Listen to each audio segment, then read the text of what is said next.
and Indira is India. Indira is India इससे मैं सहमत नहीं, लेकिन इंदिरा इज यूट्यूब इंडिया। वैसा इंदिरा गांधी ने राजाओं का पेंशन बंद कर दिया और राजाओं को होटल चलाने पे मजबूर किया, उसी तरह यूट्यूब इंडिया ने क्रिएटर का एड रेवेन्यू पैसा कम कर दिया तो अभी ये घी और चाइनीज घड़ियां बेचने के लिए मजबूर किया। हुमायूं के मृत्यु के बाद बैरम खान अकबर को अपना कठपुतली रीजेंट के रूप में बनाना चाहता था और उसी तरह से हमें देखने को मिलता है कि नेहरू जी की मृत्यु के बाद तात्कालिक रूप में कामराज चाहते थे कि इंदिरा गांधी प्राइम मिनिस्टर बने। मैनेजमेंट और सीईओ के पॉइंट ऑफ व्यू से कि जो भी सीईओ है तो स्वाभाविक है, कुछ चाटुकार होंगे, कुछ सामने बागी या ऑपोजिशन वाले होंगे, राइवल कंपनी होगी, और तीसरा आप कस्टमर से फीडबैक लेते हैं। सारे देश में तुम्हारे खिलाफ नफरत का माहौल पैदा होता जा रहा है। अब ये ट्रायंगल जो या तो इक्वल या कुछ होना चाहिए, उसकी जगह सर मैं ये देखता हूँ चाटुकार ज़्यादा करीब थे। अच्छा सर, प्रचंड बहुमत तो इंदिरा और मोदी दोनों को मिला था, तो फिर इंदिरा गांधी आर्टिकल 370 का और कश्मीर का मसला क्यों नहीं हल कर सकी? नॉर्थ ईस्ट के इशू को जब बात करते हैं तो प्राइम मिनिस्टर मोदी जैसे आज की तारीख में मणिपुर में घिरे हुए हैं, उस दौर के अंदर आसाम, मिजोरम, नागालैंड। सर मैं कहता हूँ राहुल गांधी का संघर्ष इंदिरा गांधी से ज़्यादा है। कैसे है? तो बुलडोजर जस्टिस जैसे आज की तारीख में आपको दिखता है, उस टाइम पे संजय गांधी भी किया करते थे। संजय, अपनी कुर्सी की रक्षा करना तुम लोगों का कर्तव्य है। इमरजेंसी के दौरान बुलडोजर के ऊपर खुद बैठ जाना और उसके बाद 54 के दंगों में 2800 से ज़्यादा सिखों का नरसंहार होता है, लेकिन 30 साल तक उसका तो न्याय नहीं है। जीवन बोध ये है मोरारजी देसाई से कि ईमानदार होना अच्छी बात है, लेकिन उसका घमंड नहीं होना चाहिए, जैसे राजकुमार राव को न्यूटन मूवी में था। इसी के चलते वो प्राइम मिनिस्टर बहुत देरी से बन पाए, और बने तो उसके बाद ज्यादा टिक नहीं पाए। So you want war? जीवन में मित्रों पेशेंस और प्रैक्टिस दोनों का महत्व है।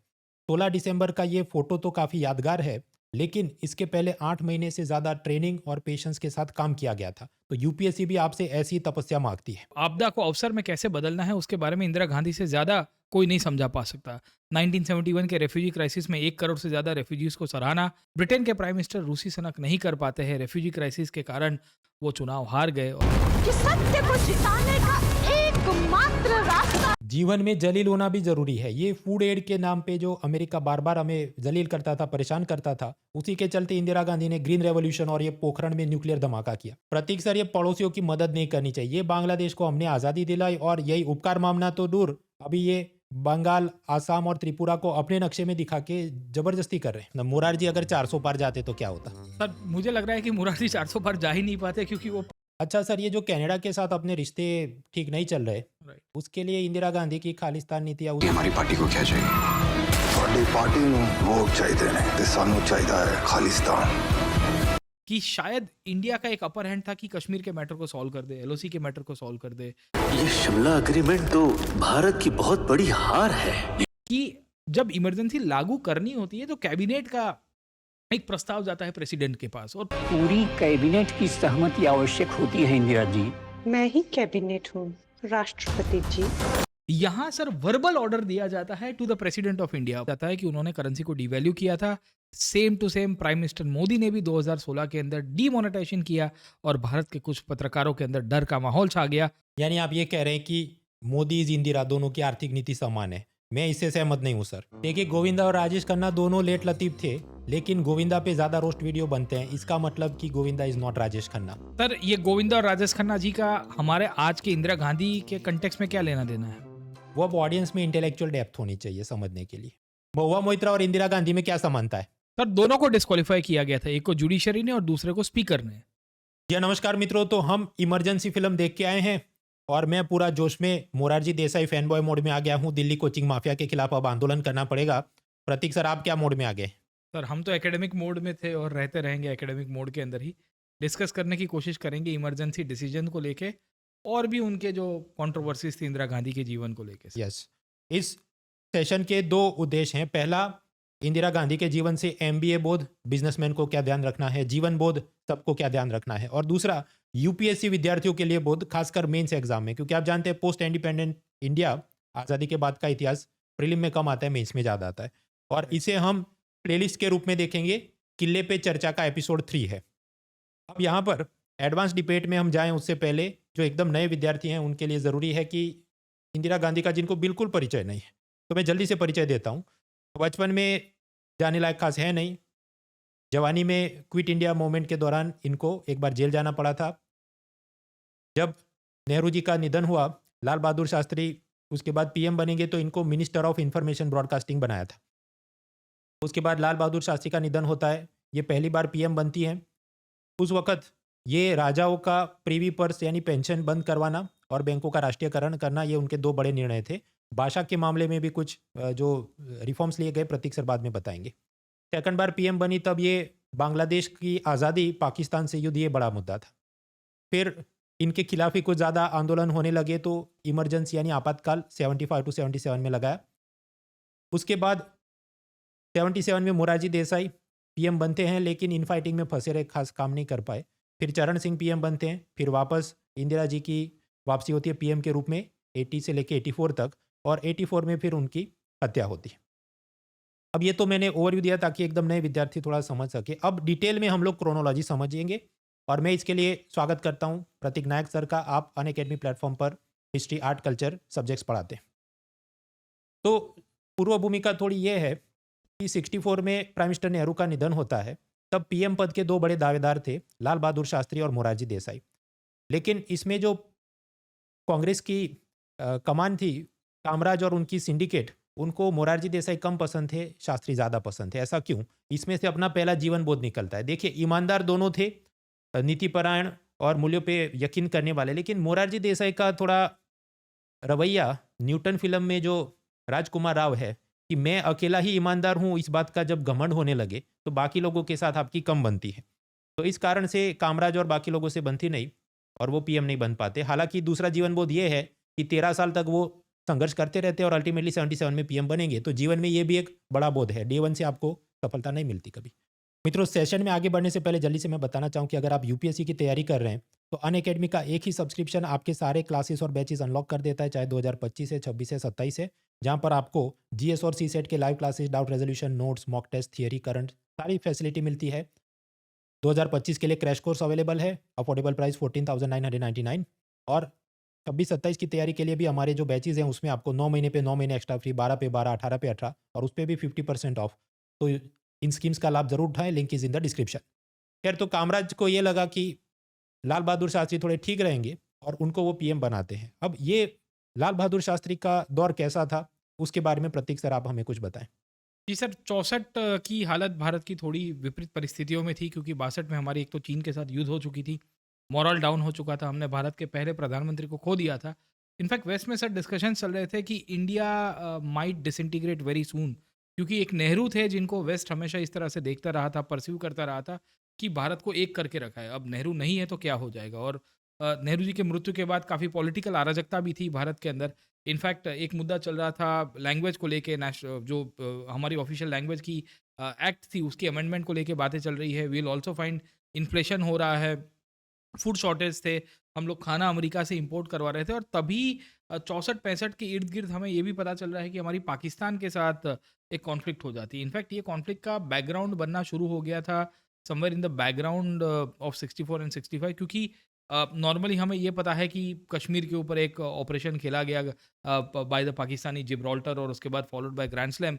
But where in reality it was in Kutch 64-65 के ट्रांजिशन में गुजरात में एक लड़ाई हुई थी इंडिया पाकिस्तान, जो एस्केलेट होके 65 के अंदर गई। तो हमारी क्राइसिस थी। इनफैक्ट शास्त्री जी उसको डील करने की कोशिश करते हैं, जय जवान जय किसान का नारा भी देते हैं। तो पॉलिटिकली बड़ी टर्मोइल वाला पीरियड हमें देखने को मिलता रहता है। दो सवाल मैं पूछना चाहूँगा sir, Right, sir. Just to improve my film knowledge. Right. Border film बनी वो 65 पे थी या बाद के ऊपर थी? नहीं सर, वो 71 के ट्रांजिशन के ऊपर है, बैटल ऑफ लोंगेवाला के कंटेक्स्ट में आपको देखने को मिलती है। और अभी कोरोना में वो अजय देवगन की भूज मूवी आई थी, वो भूज मोस्ट प्रॉब्ली 65 के ऊपर थी। आई एम नॉट श्योर, मैंने क्योंकि वो देखी नहीं है मूवी। और अभी अक्षय कुमार की भी एक आ रही है कुछ एयरपोर्ट्स पे। I am very bad about the correlations. मैं शायद ये update मेन करने चीज की है, कोशिश ये कर- हिस्ट्री में क्या पूरा दिन पढ़ते बट आई रहते हैं। Definitely try to see the movies around, क्योंकि मैंने बीच में कुछ मूवीज नहीं देख पाया था सर। खैर सर, अब थोड़े ही क्रिटिसिज्म में जाएं। मैं ये बिपान चंद्रा की किताब में देख रहा था कि ये जो कामराज सिंडिकेट ने मदद करके लाल बहादुर शास्त्री को पीएम बनाया, तो शुरुआत में वो काफ़ी हावी थे, कामराज वगैरह। तो शास्त्री जी इंडिपेंडेंटली निर्णय नहीं ले पाते थे। बुक ने तो ऐसे भी क्रिटिसाइज किया कि he was a prisoner of indecision. Right. खैर, उसी कार्यकाल में इंदिरा गांधी को उन्होंने मिनिस्टर ऑफ इंफॉर्मेशन ब्रॉडकास्टिंग, मतलब सूचना प्रसारण का मंत्री बनाया था। सर ने जैसे बताया 65 में पाकिस्तान के साथ युद्ध, उसमें वो जीते थे। फिर ये 66 में वो ताशकंद गए और मृत्यु हुआ, इस पे आप कुछ बताएं।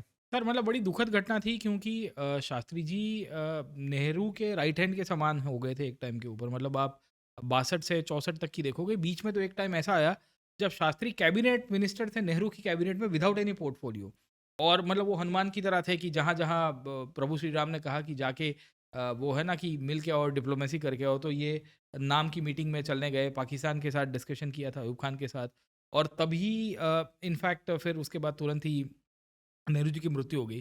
शास्त्री के साथ साथ 2-3 दिक्कतें हुई। एक तो उन्होंने जिस कार्यकाल में एक प्राइम मिनिस्टर के रूप में अपनी सत्ता ली थी, तब पॉलिटिकल प्रॉब्लम्स बहुत चल रहे थे। जैसे दक्षिण भारत में आप देख लोगे तो लैंग्वेज की पॉलिसीज़ के सामने विरोध हो रहा था। हमारे यहाँ ऑफिशियल लैंग्वेज एक्ट आ रहा था।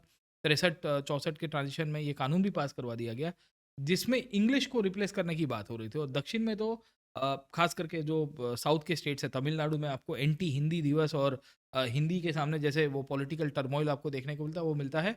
और शास्त्री उसमें डिसीजन नहीं ले पा रहे। इनफैक्ट पाकिस्तान के साथ भी कॉन्फ्लिक्ट के अंदर काफ़ी लोग इनको क्रिटिसाइज़ करते हैं, पर रियलिटी ये थी कि शास्त्री जी को अगर आप इस तरह से देखें कि पाकिस्तान ने जब कश्मीर के ऊपर अटैक किया, और वी विल फाइंड कि जब उन्होंने ऑपरेशन ग्रैंड स्लैम करते हुए और जिब्राल्टर करते हुए कश्मीर वैली में घुसनखोरी की, तो शास्त्री ने लाहौर के ऊपर फ्रंट खोल दिया। तो ये तो बहुत बड़ा डिसीजन था। इन डिसीजन इसके लिए भी कहते हैं क्योंकि कश्मीर के ऊपर जब लड़ाई हुई तो ये समझ जाना चाहिए था कि ये कंटिन्यूएशन है, क्योंकि कश्मीर में जब फ्रंट खोला 65 की वॉर हुई, उसके पहले कच्छ में एक ऑपरेशन हुआ था पाक आर्मी के द्वारा, और तब हमने लंदन में कॉन्फ्रेंस की थी और कच्छ में हमने ज़मीन जो है पाकिस्तान के साथ बॉर्डर सेटलमेंट के रूप में सेटल करके दी थी। तब एक सत्याग्रह किया था अटल बिहारी वाजपेयी ने। तो एक तौर के ऊपर उनकी इनडिसिसिवनेस थी, पर जब डिसीजन लेने की बात आई तो उन्होंने कहा कि लाहौर में फ्रंट खोल दिया जाएगा, और सेना को कहा जाता है कि you enter into Lahore and Punjab and let's see what the Pakistanis can react about this part. और शायद तक उसी के कारण ताशकंद में फिर उनको बुलाया जाता है और फिर सेटल करवाने की कोशिश की जाती है। उनकी मृत्यु बड़ी दुखद है, कॉन्स्पिरेसी के पार्ट के रूप में काफ़ी लोग देखते हैं, क्योंकि ये करार में इंडिया एक्चुअली युद्ध एक तरह से जीत चुका था, पर डिप्लोमेटिकली क्या हुआ, क्या सेटबैक पड़ा और पीछे वो क्या दुखी थे। कुछ लोग कहते हैं कि उनको पॉइजन दिया गया था और फिर उनकी मृत्यु हो गई ताशकंद में। तो मित्रों, ये 66 में ताशकंद में लाल बहादुर शास्त्री जी की जो मृत्यु है, उसके बाद वापस वही परिस्थिति कि उत्तराधिकारी या प्राइम मिनिस्टर कौन होगा।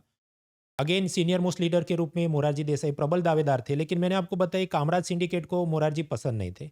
अच्छा सर, आगे हम बढ़ेंगे कि अब कैसे आप याद करो, इससे पहले सेकंड एपिसोड में हमने देखा था कैसे बैरम खान अकबर को अपनी कठपुतली बना के राजा बनना चाहता था। उसी प्रकार कामराज को लगा कि अगर मोरारजी बन जाएंगे पीएम तो फिर वो कंट्रोल में नहीं रख पाएंगे, इसलिए क्यों ना इंदिरा गांधी को अपनी कठपुतली बना के उनको पीएम बना देते हैं तो अपना राज चलता रहेगा। अब ये स्थिति में मतलब कांग्रेस की तरफ से इंदिरा गांधी को ज़्यादा सपोर्ट जाता है और वो पीएम बनती है 66 और उसके बाद जो 67 में चुनाव होंगे। सर, इसकी कुछ आप पूर्व भूमिका दें, फिर हम आगे बढ़ते हैं। सर मतलब प्रॉब्लम ये हो रहा था कि कांग्रेस में लीडरशिप को लेके जो एक पूरी पुरानी विचारधारा से लोग जुड़े हुए थे, जैसे कामराज के लिए कहा जाता है तो अति मतलब ऐसे व्यक्ति थे, बहुत ही इंटीग्रिटी के साथ, ऑनेस्टी के साथ काम कर रहे थे। इंटरेस्टिंगली इन्होंने नेहरू की कैबिनेट को एक टाइम के ऊपर रिज़ाइन करवाया था, जहाँ इन्होंने एक प्लान दिया था जिसे हम लोग कहते हैं कामराज प्लान। ये प्लान के तहत नेहरू के ज़्यादातर मिनिस्टर्स ग्राउंड के ऊपर काम करना शुरू करते हैं। तो कामराज एक संगठन के व्यक्ति थे, तो उनका ये मानना था कि अगर संगठन के ऊपर काम करेंगे रेदर देन कैबिनेट और पार्टी के कंटेक्स्ट में। दूसरा, इंदिरा गांधी पीएम बनी या शास्त्री जी पीएम बने, उसके इन बिटवीन एक इंटरेग्नम पड़ा था, क्योंकि नेहरू की मृत्यु हुई और फिर शास्त्री जी की मृत्यु हुई। दोनों बार कांग्रेस ने एक टेम्पररी प्राइम मिनिस्टर को अपॉइंट किया था, गुलजारी लाल नंदा। बहुत ही भारतीयों को कम पता है कि बट एक ऐसे व्यक्ति है जो 2 बार एक 2-2 हफ्ते के लिए प्राइम मिनिस्टर बने थे। नंदा साहब यहाँ अहमदाबाद से लोकसभा से चुनाव जीत के संसद में बैठे, और ये सब के सब पुराने नेशनल मूवमेंट के टाइम के थॉट से चलने वाले लीडर्स है। और फिर इंदिरा गांधी नेहरू की सक्सेसर के रूप में भी देखी जाती है। ओनली चाइल्ड थी नेहरू जी की, उनके एक ब्रदर थे पर उनकी बहुत पहले ही मृत्यु हो गई थी 2-3 दिन की उम्र में ही। तो इस तरह से कामराज को ये भी लग रहा था कि नेहरू की जो लेगेसी है उसको भी कंटिन्यू करेगी, और जो यूथ है और फिर मोरारजी देसाई की थोड़ी अकड़पन थी उसको भी काउंटर करने के लिए शायद इनको चूज़ किया गया। Yes sir. अब उसके बाद ये जो Indira Gandhi as a PM during this 60s का अर्ली फेज, राइट, उसमें समस्याएं काफ़ी थी, अकाल था, महंगाई थी। 67 का चुनाव जीते तो सही, लेकिन 400 पार नहीं कर पाए, और राज्यों में भी विपक्ष की सरकारें आ गई थी कई बार दल बदलू नेता आयाराम गयाराम करके बना रहे थे, तो पॉलिटी के रूप में काफ़ी ये एक डिस्टेबलाइज फेज था। अब शुरू में इस कारण से पीएम के रूप में इंदिरा गांधी नहीं थी, तो चीज़ों को समझ रही थी, इसलिए सिंडिकेट का, कामराज का कंट्रोल उनके डिसीजन पे ज़्यादा था। लेकिन बाद में फिर उनको थोड़ा अपनी असर्शन वो दिखाना शुरू करती हैं। अब उन्हें एक तो बात लगी, 69 तक हम पहुंचते हैं, कि 400 पार नहीं हो पाए तो अब सरकार को ज़्यादा लोगों के वोट जीतने के लिए क्या करे, तो गरीब प्रेमी बनना होगा। इसलिए थोड़ी left leaning ideology, pro poor, pro worker, ये सब करने का काम शुरू हुआ। अब इसके चलते कामराज सिंडिकेट और मोरारजी देसाई वगैरह, जिनका थोड़ा रवैया ये था कि राइट विंग या कैपिटलिज्म या पूंजीपतियों और उनकी मदद से ग्रोथ आएगा, ये जो सोच थी, एक मुद्दा चला। पैरेलली वेस्ट बंगाल में नक्सलवाद की समस्या बढ़ती है, और फिर 69 में राष्ट्रपति जाकिर हुसैन का निधन होता है। फिर वापस वही लड़ाई कि अब किसे नेक्स्ट प्रेसिडेंट बनाया जाए। 2 उम्मीदवार मैदान में थे, एक वीवी गिरी और दूसरे संजीवा रेड्डी। कामराज एंड सिंडिकेट को ये लगता था कि संजीवा रेड्डी को बनाते हैं राष्ट्रपति तो वो हमारे कंट्रोल में रहेंगे, और अब ये जो इंदिरा गांधी थोड़ा ज़्यादा अपना असर्शन दिखा रही है उसको भी हम काबू में कर पाएंगे, या फिर कि इंदिरा गांधी को हटवा देंगे और किसी और को बना देंगे पीएम भी। इस कारण से वो उसे पुश कर रहे थे। तो इंदिरा गांधी खुद के इंटरेस्ट को प्रोटेक्ट करने के लिए एक दूसरे नेता वीवी गिरी को पुश करना शुरू करती है। अल्टीमेटली वीवी गिरी पीएम बनेंगे, लेकिन इनकी ये लड़ाई के अंदर कांग्रेस के बंटवारे हो गए। 69 में कांग्रेस के 2 बंटवारे होते हैं, एक तरफ कांग्रेस आर जो इंदिरा के हक में था, और कांग्रेस ओ जो ये कामराज सिंडिकेट के हक में था।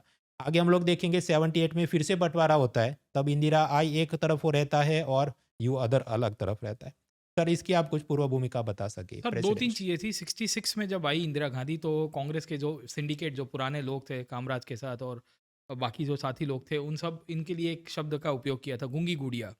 तो कहा गया था कि इंदिरा गांधी बहुत ही मौन रहेगी, ज़्यादा कुछ बोलेगी नहीं, हमारे हिसाब से शासन को चलाएगी। इनफैक्ट इंदिरा गांधी ने आके 67 में पहली बार ऑफिशियल लैंग्वेज एक्ट को अमेंड कर दिया। तो जो साउथ के स्टेट्स की एक विचारधारा थी कि भाई हमारे ऊपर हिंदी इम्पोशन करने की कोशिश की जा रही है राजभाषा के रूप में, उन्होंने कहा कि भाई इंग्लिश और हिंदी दोनों चलेगी as per the union of India की जो ऑफिशियल लैंग्वेज है, राइट। तो एक तो उन्होंने वहाँ पे एक अच्छा डिसीजन लिया। दूसरा 67, 68, 69 में क्योंकि प्रेसिडेंशियल इलेक्शंस हो रहे हैं, इंदिरा गांधी उस पीरियड में बहुत सारे कम्युनल इश्यूज को भी डील कर रही थी। तो इनिशियली वो अभी अपनी कंसोलिडेशन फेज में है, तो इस दौर के अंदर उनको लग रहा था कि कंसोलिडेशन में क्या किया जाना चाहिए पॉलिटिकल सेंस में, क्योंकि उनको पता था कि आज नहीं तो कल ये जो सिंडिकेट है उनके ऊपर हावी ना हो जाए। और शायद इसी का ही परिणाम था कि once he started asserting her own independent will, we will find कि उनकी फिर लड़ाई सिंडिकेट कांग्रेस के अंदर तो होती है। इंटरेस्टिंगली ये जो कॉन्फ्लिक्ट है ये आगे जाके पार्लियामेंट्री वर्सेस जुडिशरी कॉन्फ्लिक्ट के अंदर भी जाएगा, यानी कि एग्जीक्यूटिव और लेजिस्लेटिव सामने अगर आप देखोगे जुडिशरी के कंटेक्स्ट में देखेंगे कि कुछ ऐसे सुधार करने की कोशिश करेंगी भारत की राज्य व्यवस्था के अंदर, अर्थव्यवस्था के अंदर, जो शायद जुडिशरी भी उससे खफा हो जाती है। Sir yes sir, right. तो मतलब ये जो वीवी गिरी प्रेसिडेंट बने, तो मतलब वो कौन सी पार्टी, कांग्रेस से थे या कोई और था? मतलब वो इंदिरा गांधी के नुमाइंदे थे। मतलब यहाँ तक ऐसी हालत हो गई थी कि कांग्रेस में बिकॉज 2 पक्ष बन चुके हैं, राइट, 2 खेमे बन चुके हैं।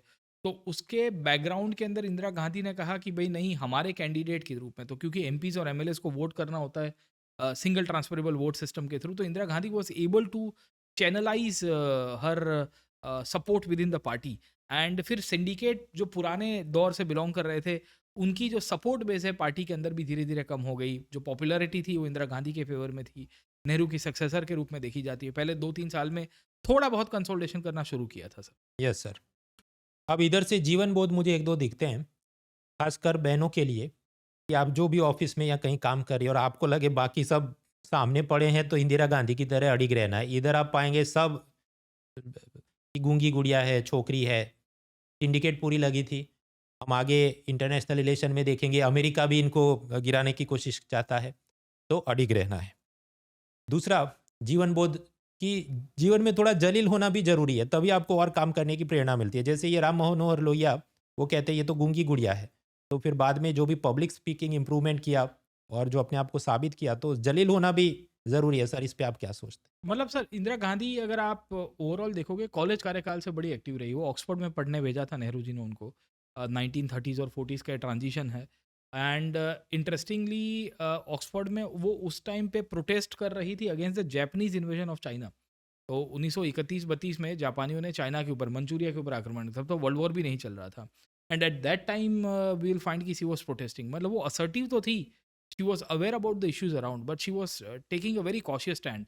यहाँ पे भी ऐसी स्थिति क्रिएट हो रही थी कि भाई इनिशियली लोगों को लग रहा था कि ये तो वेस्टर्न एजुकेटेड है, ज़्यादा परिचित नहीं है, भारत की व्यवस्था के अंदर उनको स्वीकारा जाएगा कि नहीं स्वीकारा जाएगा। और तब सर 1960 और 70s में भारत की पॉलिटिकल सिस्टम भी ऐसी रही है जहाँ मेल डोमिनेटेड लीडर्स आपको मिलेंगे, राइट?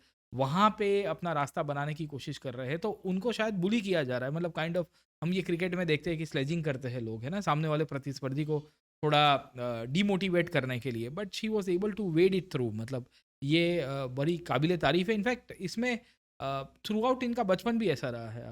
आप देखोगे तो जब से वो अपने संघर्ष के कार्यकाल में थी, तो तब से, और इनफैक्ट क्विट इंडिया मूवमेंट के अंदर भी ऐसा हुआ कि वो प्रोटेस्ट कर रही है और उनको पकड़ लिया जाता है, जेल में डाल दिया जाता है। तो शी हैड एक्सपीरियंसेस, ऐसा नहीं है कि बिल्कुल तरह से एकदम न्यू प्लेयर के रूप में खिलाड़ी बन के आई थी पॉलिटिकल सीन में। तो खैर वापस आते हैं ये 66-67 के आसपास जो घटनाएं हो रही हैं। प्राइम मिनिस्टर लाल बहादुर शास्त्री का निधन हो चुका है। मोरारजी देसाई दावेदार थे, लेकिन कामराज सिंडिकेट चाहती है कि इंदिरा गांधी पीएम बने।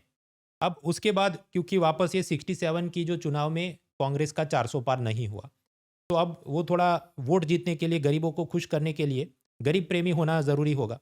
तो उद्योगपतियों के खिलाफ कुछ एक्शंस लिए गए, जैसे एक monopoly and restrictive trade practices act बनाया गया कि जिसके तहत ये कोई अगर कंपनी अपना एकाधिकार बनाना चाहती है तो उसको लड़ा जाएगा, उस पर सजा होगी। हालांकि ये कानून बहुत ज़्यादा तो कारगर नहीं रहा, बाद में चल के इसको ख़त्म किया जाएगा। इसकी जगह एक नया कानून बनता है, competition commission of India act. मतलब कानून तो था कॉम्पिटिशन एक्ट, जिसमें एक स्टैट्यूटरी बॉडी बनती है, कॉम्पिटिशन कमीशन ऑफ इंडिया, भारतीय प्रतिस्पर्धा आयोग। फिर कुछ ये निर्णय ऐसे लेती हैं कि पॉलिटिकल पार्टीज़ को कंपनियों द्वारा दान चंदा नहीं दिया जा सकता। हालांकि आज के समय में तो इलेक्टोरल बॉन्ड और बहुत कुछ चलता है। सर इस पे कुछ बात करें, एमआरटीपी क्या था? सर ये monopolies and restrictive trade practices के बैकग्राउंड के अंदर इंडिया में जो विल फाइंड की मार्केट में एक कंपनी की मोनोपोली ना हो, इसके लिए धीरे धीरे लाइसेंस और कोटा राज की शुरुआत हुई। तो इसको इतिहास में और इकोनॉमी के सेंट्रिक देखोगे तो कहा जाता है कि ये सोशलिज्म की एक पॉलिसी थी, जहाँ एक हद से ज़्यादा कोई एक कंपनी, कॉरपोरेशन, इंस्टीट्यूशन ज़रूरत से ज़्यादा वेल्थ क्रिएट ना करे और मार्केट के रिसोर्स को कैप्चर ना करे। अब इसके कंटेक्स्ट में हुआ क्या कि बहुत से उद्योगपति थे, उनको धीरे धीरे करके लाइसेंस और परमिट दी जाती है। कहा जाता है कि आपकी मोनोपोली ना बने बाजार के अंदर कोई वस्तु को, उत्पादन को लेके, तो you have a permit to establish और manufacture only x quantity of, say for example आपको टोपी बनानी है। अब इसके ऊपर से एक पूरा मूवी आया था गुरु भाई के नाम के ऊपर, जो धीरू भाई अंबानी के कैरेक्टर से थोड़ा मोटिवेटेड था। उनके ऊपर भी एमआरटीपी का ही प्रश्न उठ के आया था, क्योंकि ये लाइसेंस और कोटा सिस्टम के तहत उनके पास एक लिमिटेड राइट्स थे कि he can manufacture this much quantity of clothes. But we will come to know कि उन्होंने वो ऑब्वियसली इकोनॉमी ऑफ स्केल में प्रोडक्शन करने की कोशिश की और उनके ऊपर केस लगा दिया, और उसके लिए एक अलग से मैटर चलती है, लीगल मैटर हो गई। तो गुरु भाई ने आके मूवी के अंदर भी ऐसा दिखा, उन्होंने कहा कि मेरी गलती क्या है, अगर मैं वस्तु को ज़्यादा क्वांटिटी में प्रोड्यूस करना चाहता हूँ, अगर वो इकोनॉमी ऑफ स्केल के रूप में सस्ते में पड़ रहा है, अच्छी क्वालिटी निकल के आ रही है, तो मेरी गलती ये है कि मैं सस्ते दाम में कंज्यूमर्स को वस्तु दे रहा हूँ। तो एमआरटीपी में फिर कभी इसकी नेगेटिव रिपरक्यूशंस भी सर आपको देखने को मिल जाती है। Yes sir.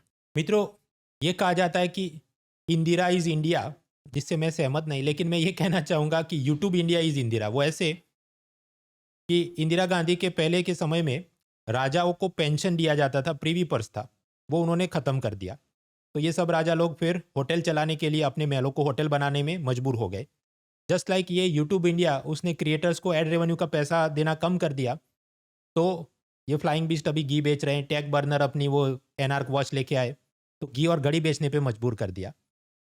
प्रतीक सर, आपको पता है अभी जो फ्लाइंग बीस्ट है, घी बेचने वाले, वो गए हैं शार्क टैंक इंडिया में और अपनी कंपनी का वैल्यूएशन बोला है 100 करोड़। पता है आपको? नो आइडिया सर अबाउट ये सब लेटेस्ट चीज़ पे आप ध्यान रखिए। ये क्या पूरा दिन सब हड़प्पा में घोड़ा पता था कि नहीं पता था? सर ये वॉच के बारे में पता है, हमने एक एपिसोड किया था, इसके लिए थोड़ा याद आया मेरे को। ये सब, यही तकलीफ है इतिहास के शिक्षकों की। वो इतिहास में इतने लगे रहते, जो सांप्रत घटना है, कौन किसको कॉपीराइट स्ट्राइक मार रहा है, किसका सोशल मीडिया में किसके साथ बीफ चल रहा है, यूट्यूब पर नंबर 1 ट्रेंडिंग टॉपिक क्या है, ये सब पे आप ध्यान दीजिए। खैर, ये हमें प्रीवी पर्स के बारे में कुछ बताइए। सर प्रीवी पर्स की कहानी ऐसी है कि जब देशी रजवाड़ा यानी कि प्रिंसली स्टेट्स का जब मर्जर और इंटीग्रेशन हो, इंस्ट्रूमेंट ऑफ एक्सेशन इन्होंने साइन किया, इंडियन यूनियन के साथ। तो वल्लभ भाई पटेल ने बहुत क्लियर कट कहा था वीपी मेनन के साथ मिलके कि हम आपको प्रीवी पर्स देंगे based on your territory, the revenue that you make. तो आप जितनी सालाना पैसा कमा रहे हो रेवेन्यू के रूप में, स्टेट जो राजा लोग थे उनकी एडमिनिस्ट्रेशन थी, और तुम्हारी जो टेरिटरी है, पॉपुलेशन है, उस हिसाब के ऊपर से। तो किसी को ज़्यादा प्रीवी पर्स मिलता था, किसी को कम मिलता था। कुछ राजाओं ने उस टाइम पे सवाल उठाया था कि वल्लभ भाई पटेल इसकी गारंटी क्या कि सब सरकारें देती रहेगी।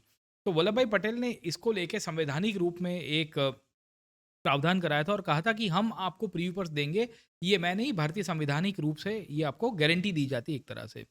इंदिरा गांधी 1947 से, मतलब आप देखोगे 1971 तक आते आते, या 69 का ट्रांजिशन था ये, तब जाके उनको ये रियलाइजेशन हो रहा है कि हमने 20-22 साल तक प्रीवी पर्स ऑलरेडी दे दिया है।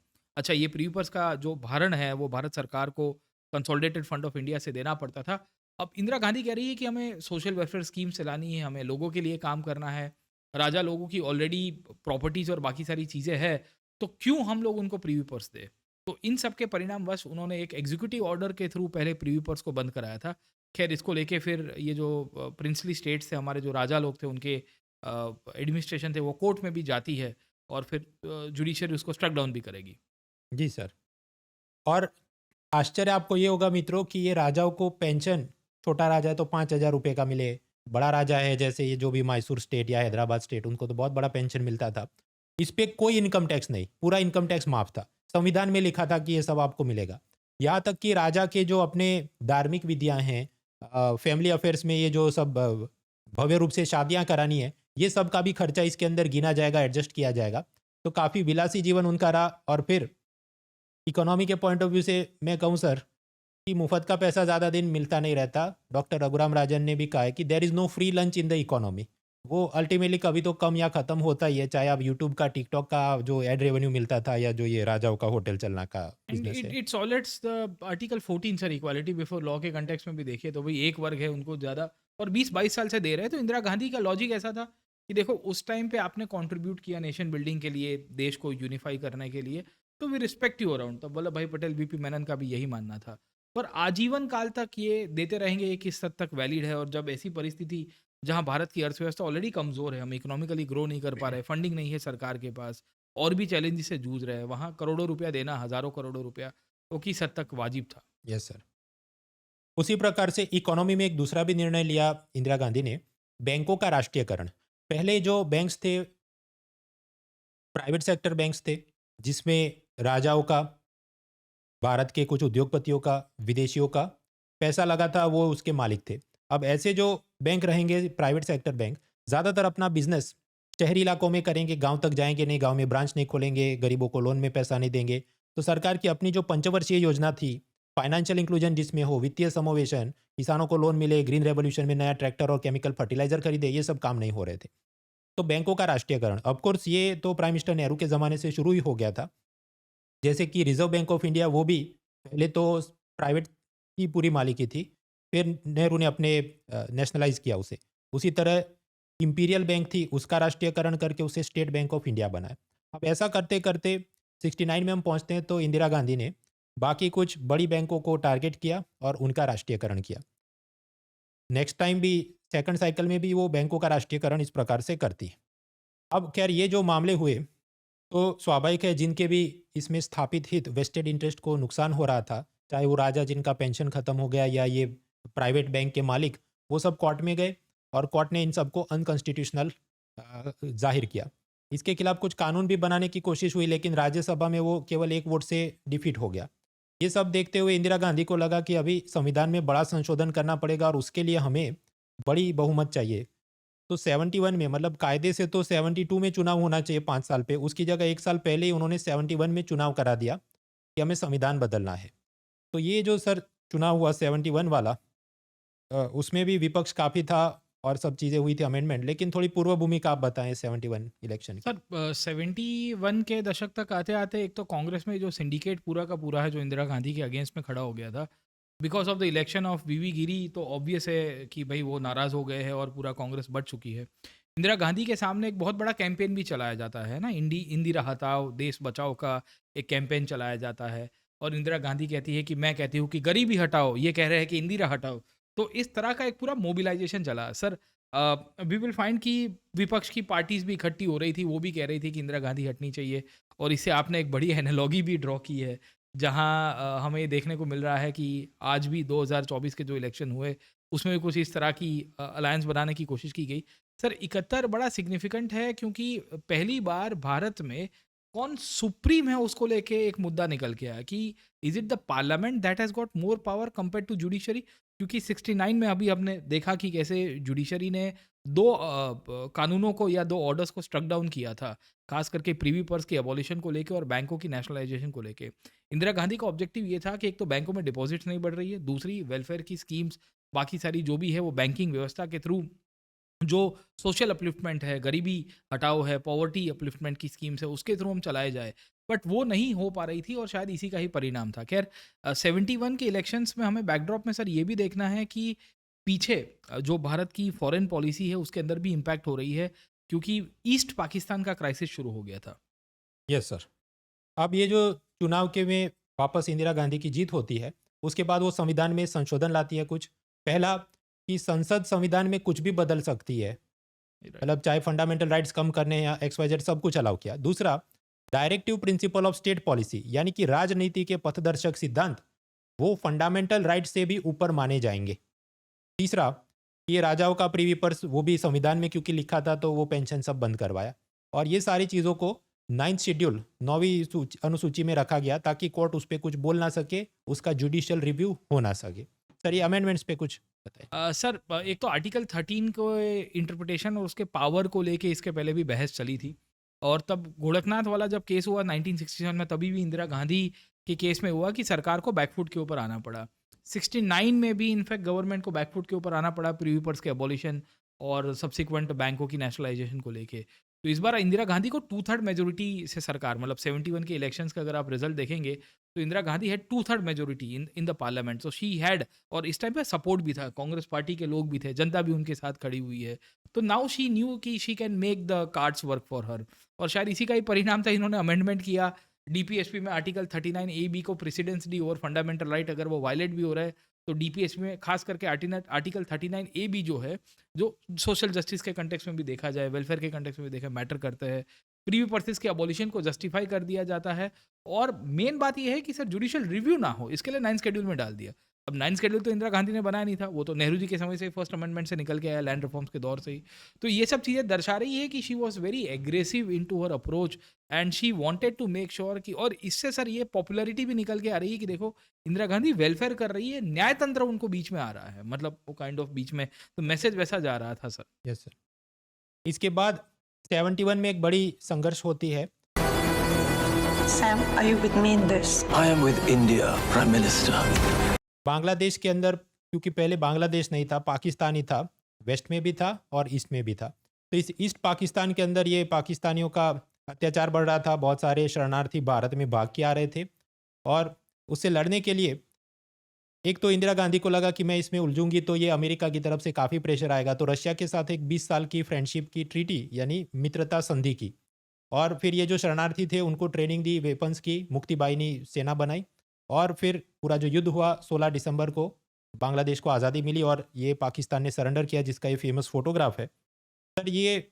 और उसके बाद ये भुट्टो शिमला अग्रीमेंट में आएंगे, इन पे सर आप कुछ प्रकाश डालिए। सर 71 मतलब बड़ा क्राइसिस वाला पीरियड था, क्योंकि एक साइड के ऊपर हम लोग थोड़ा ग्रीन रिवॉल्यूशन से आगे चल चुके हैं, रिफॉर्म्स होने की शुरुआत हो रही थी, हमारी खेती वेती की पैदाश बढ़ रही है, पर 71 में एक तो रेफ्यूजी ईस्ट पाकिस्तान में, और ये दमन पाकिस्तान में 1969-70 से होना शुरू हो गया था, क्योंकि वहाँ भुट्टो हारता है, और यहाँ आप देखोगे मुजीबुर रहमान के केस में हमको ये पता चल रहा है कि एक पॉपुलर लीडर के रूप में चुनाव जीत चुके हैं, और उनको दमन किया जा रहा है to become the not to allow him to become the prime minister of the east and west Pakistan both. Okay, तो पाकिस्तानी सेना ने अत्याचार किया सर, 1 करोड़ के आसपास रेफ्यूजी भारत में आ चुके थे तब तक। तो स्थिति भारत की बड़ी मतलब वॉलेटाइल हो चुकी है कि हम भी कितना कैरी कर पाएंगे। हम खुद अपना डेवलपमेंट देख रहे हैं, हमारे यहाँ खाने की क्राइसिस हो रही है, ग्रीन रिवॉल्यूशन अभी जस्ट शुरू हो रहा है, अपने फेजेस में चल रहा है, हम अभी सेल्फ रिलायंट हो रहे हैं इकोनॉमी के केस में, इंदिरा गांधी को इंटरनल चैलेंजेस को भी डील करना है, तो कैसे कर पाएगी साहब। आज का यूरोप तकरीबन 3 मिलियन रेफ्यूजीज़ को समा के अपने हाथ खड़ा कर रहा है। अमेरिका कह रहा है कि भाई हमारे यहाँ 1 करोड़ माइग्रेंट्स आ चुके हैं, हम डोनाल्ड ट्रंप कह रहा है मागा मागा कर देंगे हम लोग, मेकिंग अमेरिका ग्रेट अगेन करके हम सब ये माइग्रेंट्स को भेज देंगे। साहब इंडिया 1971 में 1 करोड़ से ज्यादा माइग्रेंट्स को एब्जॉर्ब करके बैठा हुआ है, उनको खाना पीना दे रहा है, उनको राशन दे रहा है, उनको एक डिग्निफाइड लिविंग दे रहा है सर। ये दर्शाता है कि she was very much upfront to deal with the crisis of refugee. Interestingly ये रेफ्यूजी क्राइसिस ही थे जिसके परिणाम स्वरूप हमें ये पता चलता है कि ब्रिटेन और बाकी सारी पॉलिटिकल सिचुएशन आज वॉलेटाइल हो गई सर। यस सर, तो आपदा में अवसर बनाना चाहिए कि वो रेफ्यूजी क्राइसिस के चलते पाकिस्तान को भी 2 टुकड़ों में बांट दिया, बांग्लादेश को आज़ादी दिलवा दी, आपदा को अवसर बनाया। जबकि ये ऋषि सुनक वो रेफ्यूजी क्राइसिस को हैंडल ही नहीं कर पाए और उसी का सब ऐसा अगेंस्ट हो गया कि या तो काफ़ी कुछ सीखने लायक है आपदा में अवसर कैसे बनाया जाए। और सर इसमें दूसरा जो है, जो खास करके अमेरिका वाला लेसन था, आप देखिए कि जब 71 में ये क्राइसिस शुरू हो गया तो अमेरिका का प्रेशर था कि इंडिया क्या कर रहा है, इंडिया क्या कर रहा है। तो वो पहले रूस के साथ संविधान मतलब वो एक ट्रीटी करके गई, Indo USSR peace and friendship treaty, और अमेरिका निक्सन से मिलने जाती है, secretary of state Henry Kissinger भी बैठे हुए थे। पूछा जाता है कि madam prime minister what is your opinion on east Pakistan. तो उस टाइम पे इंदिरा गांधी ने बड़ा पोकर फेस रखा, मतलब बताया नहीं कि मैं क्या पत्ता खेलने वाली हूँ अगले 6 महीने के अंदर। और निक्सन पूछता है कि अपने सेक्रेटरी ऑफ स्टेट के मार्फत कि इनको पूछो प्राइम मिनिस्टर महोदय को कि ये क्या करने वाली ईस्ट पाकिस्तान में, इतना क्राइसिस आ रहा है, इंडिया कुछ रिएक्शन किस तरह से दे रहा है। तो इंदिरा गांधी ने कहा कि वो तो इनकी इंटरनल मैटर है, वो मुजीबुर रहमान को प्रेसिडेंट वो प्राइम मिनिस्टर बनाना चाहिए और वो देख लेंगे, बाकी हमारे यहाँ ह्यूमैनिटेरियन इशू है तो हम अपने हिसाब से डील कर रहे हैं। बट कभी भी अपने मिलिट्री कार्ड्स को नहीं खेला।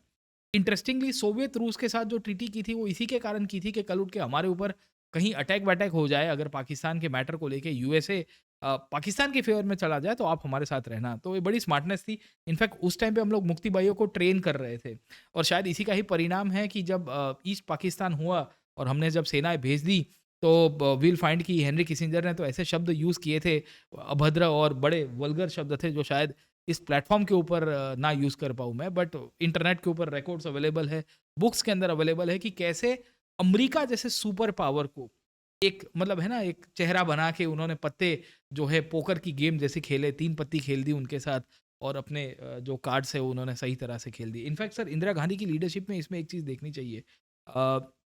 इन्होंने मार्च में इनिशियली ऑपरेशन प्लान किया था, जनरल सैम मानेकशॉ के साथ मीटिंग हुई थी कि क्या किया जाना चाहिए। तो मानेकशॉ साहब ने कहा था कि please don't interfere into the matters of the military, and then she step back. उन्होंने कहा कि yes okay, army has the freedom, let armed forces decide कि कब हमें ऑपरेशन करना चाहिए। शायद अगर पॉलिटिकल और मिलिट्री एग्जीक्यूटिव के बीच में अगर कॉन्फ्लिक्ट उस टाइम पे डिसीजन को लेके हो जाती कि अभी ऑपरेशन लॉन्च कर दो, तो शायद हमारे बांग्लादेश में जो रिजल्ट मिलता वो पॉलिटिकल इंटरफियरेंस के कारण उल्टा भी हो सकता था। तो वो चीज़ भी इंदिरा गांधी के लिए एक चीज़ मान सकते हैं। जी सर। अच्छा सर, इसके बाद ये 71 में हम लोग जीत गए, फिर 72 में ये भुट्टो शिमला आए थे, शिमला एग्रीमेंट कुछ हुआ, उस पर आप प्रकाश डालिए। सर मतलब भारत के लिए ऐसा कहा जाता है कि 71 में बांग्लादेश हो गया, शिमला का करार हो गया। भुट्टो के लिए पीएन हस्कर साहब ने लिखा है कि भाई ये एक ऐसा महाशय या एक ऐसा व्यक्ति के रूप में था जिसके लिए हाथ मिलाया जाए तो वापस लेते समय अपनी उंगलियां गिन लेना। भुट्टो ने आके एक तरह का क्रोकोडाइल टीयर्स, मगरमच्छ के आंसू रोया और कहा कि मैडम प्राइम मिनिस्टर मतलब मेरी ज़बान टूट गई थी, अब ये कैसे भी करके ये मैटर को सॉल्व करो, क्योंकि हमने कुछ 90,000 से ज़्यादा पाकिस्तानी आर्मी के प्रिजनर्स ऑफ वॉर को अपने यहाँ लिया हुआ था, बड़े डिग्निफाइड वे के अंदर ट्रीट कर रहे थे। और हमारे लिए बहुत गोल्डन अपॉर्चुनिटी थी कि बांग्लादेश का क्रिएशन के साथ साथ हम और भी मैटर्स को इंटरनेशनली जो इंडो पाक इश्यूज चल रहे थे, खास करके कश्मीर को लेके, वो सॉल्व कर दे। पर भुट्टो बांग्लादेश वाले मैटर को रिकग्नाइज करवा के निकल गया। पॉलिटिकल इश्यूज थे पीछे, बिहाइंड द चैनल भी और भी चीज़ें चली।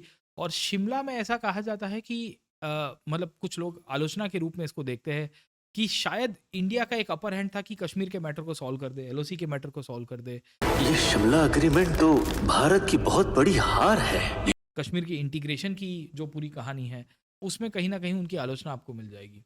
Yes sir.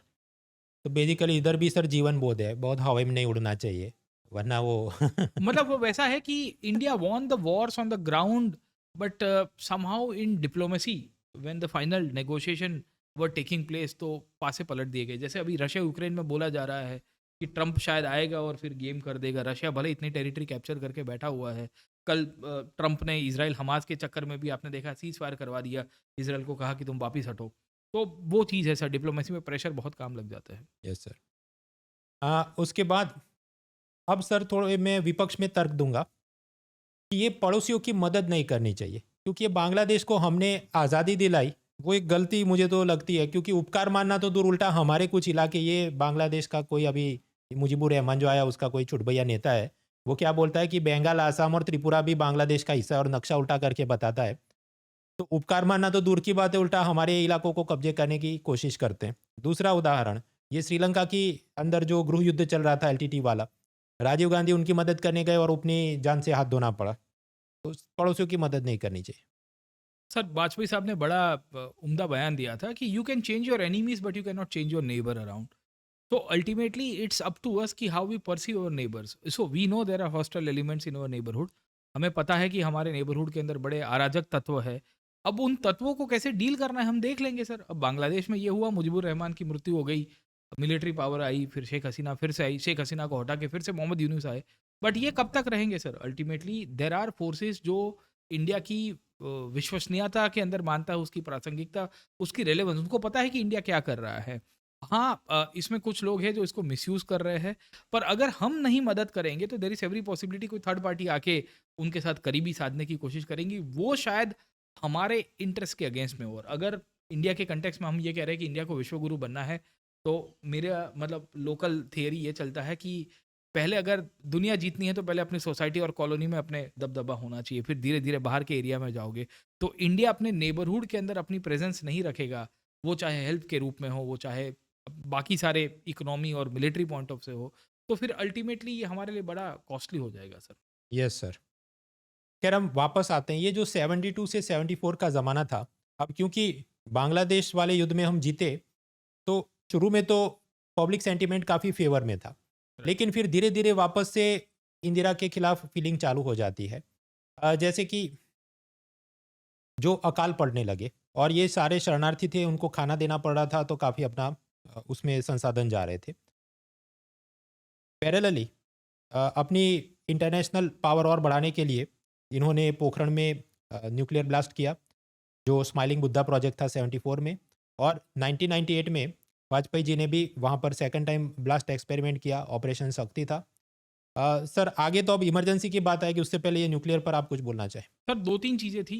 71 की विन और 72 के बाद सब्सिक्वेंट जब शिमला में हमारे टॉक्स कंक्लूड हुए, उसके बाद she wanted to capitalize things around. Okay, दो तीन चीज़ें थी। पहले लैंड रिफॉर्म्स को लेके मुद्दा आपको देखने को मिलेगा कि जहाँ लैंड रिफॉर्म्स पूरी तरह से लागू नहीं हो रहे थे, और फिर उसी को ही कंटिन्यू करने के लिए उन्होंने लैंड सीलिंग एक्ट पास किया।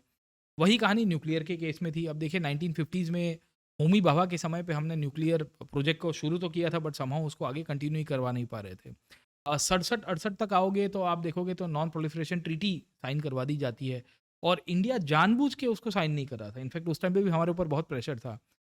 Indira Gandhi wanted to make sure कि हम एक न्यूक्लियर कैपेबल स्टेट के रूप में आगे चले, सेल्फ रिलायंट बन जाए, और शायद इसी का ही परिणाम था कि बुद्ध जयंती के दिन पूरी दुनिया को अहिंसा का मैसेज देते हुए हमने स्माइलिंग बुद्धा न्यूक्लियर टेस्ट किया, पोखरण 1 किया।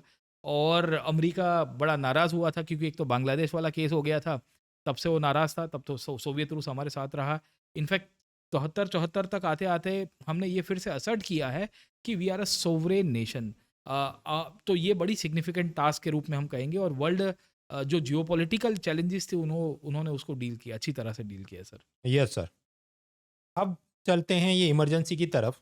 तो जो मैंने आपको आगे बताया कि ये जो इकोनॉमिक पॉलिसी वो ले रही थी, लेकिन महंगाई से जो लड़ना था, बेरोजगारी कम करनी थी, वो सब नहीं हो रहा था। तो ये जो बांग्लादेश की जीत, उसके बाद पब्लिक वापस से विरोध में आने लगती है।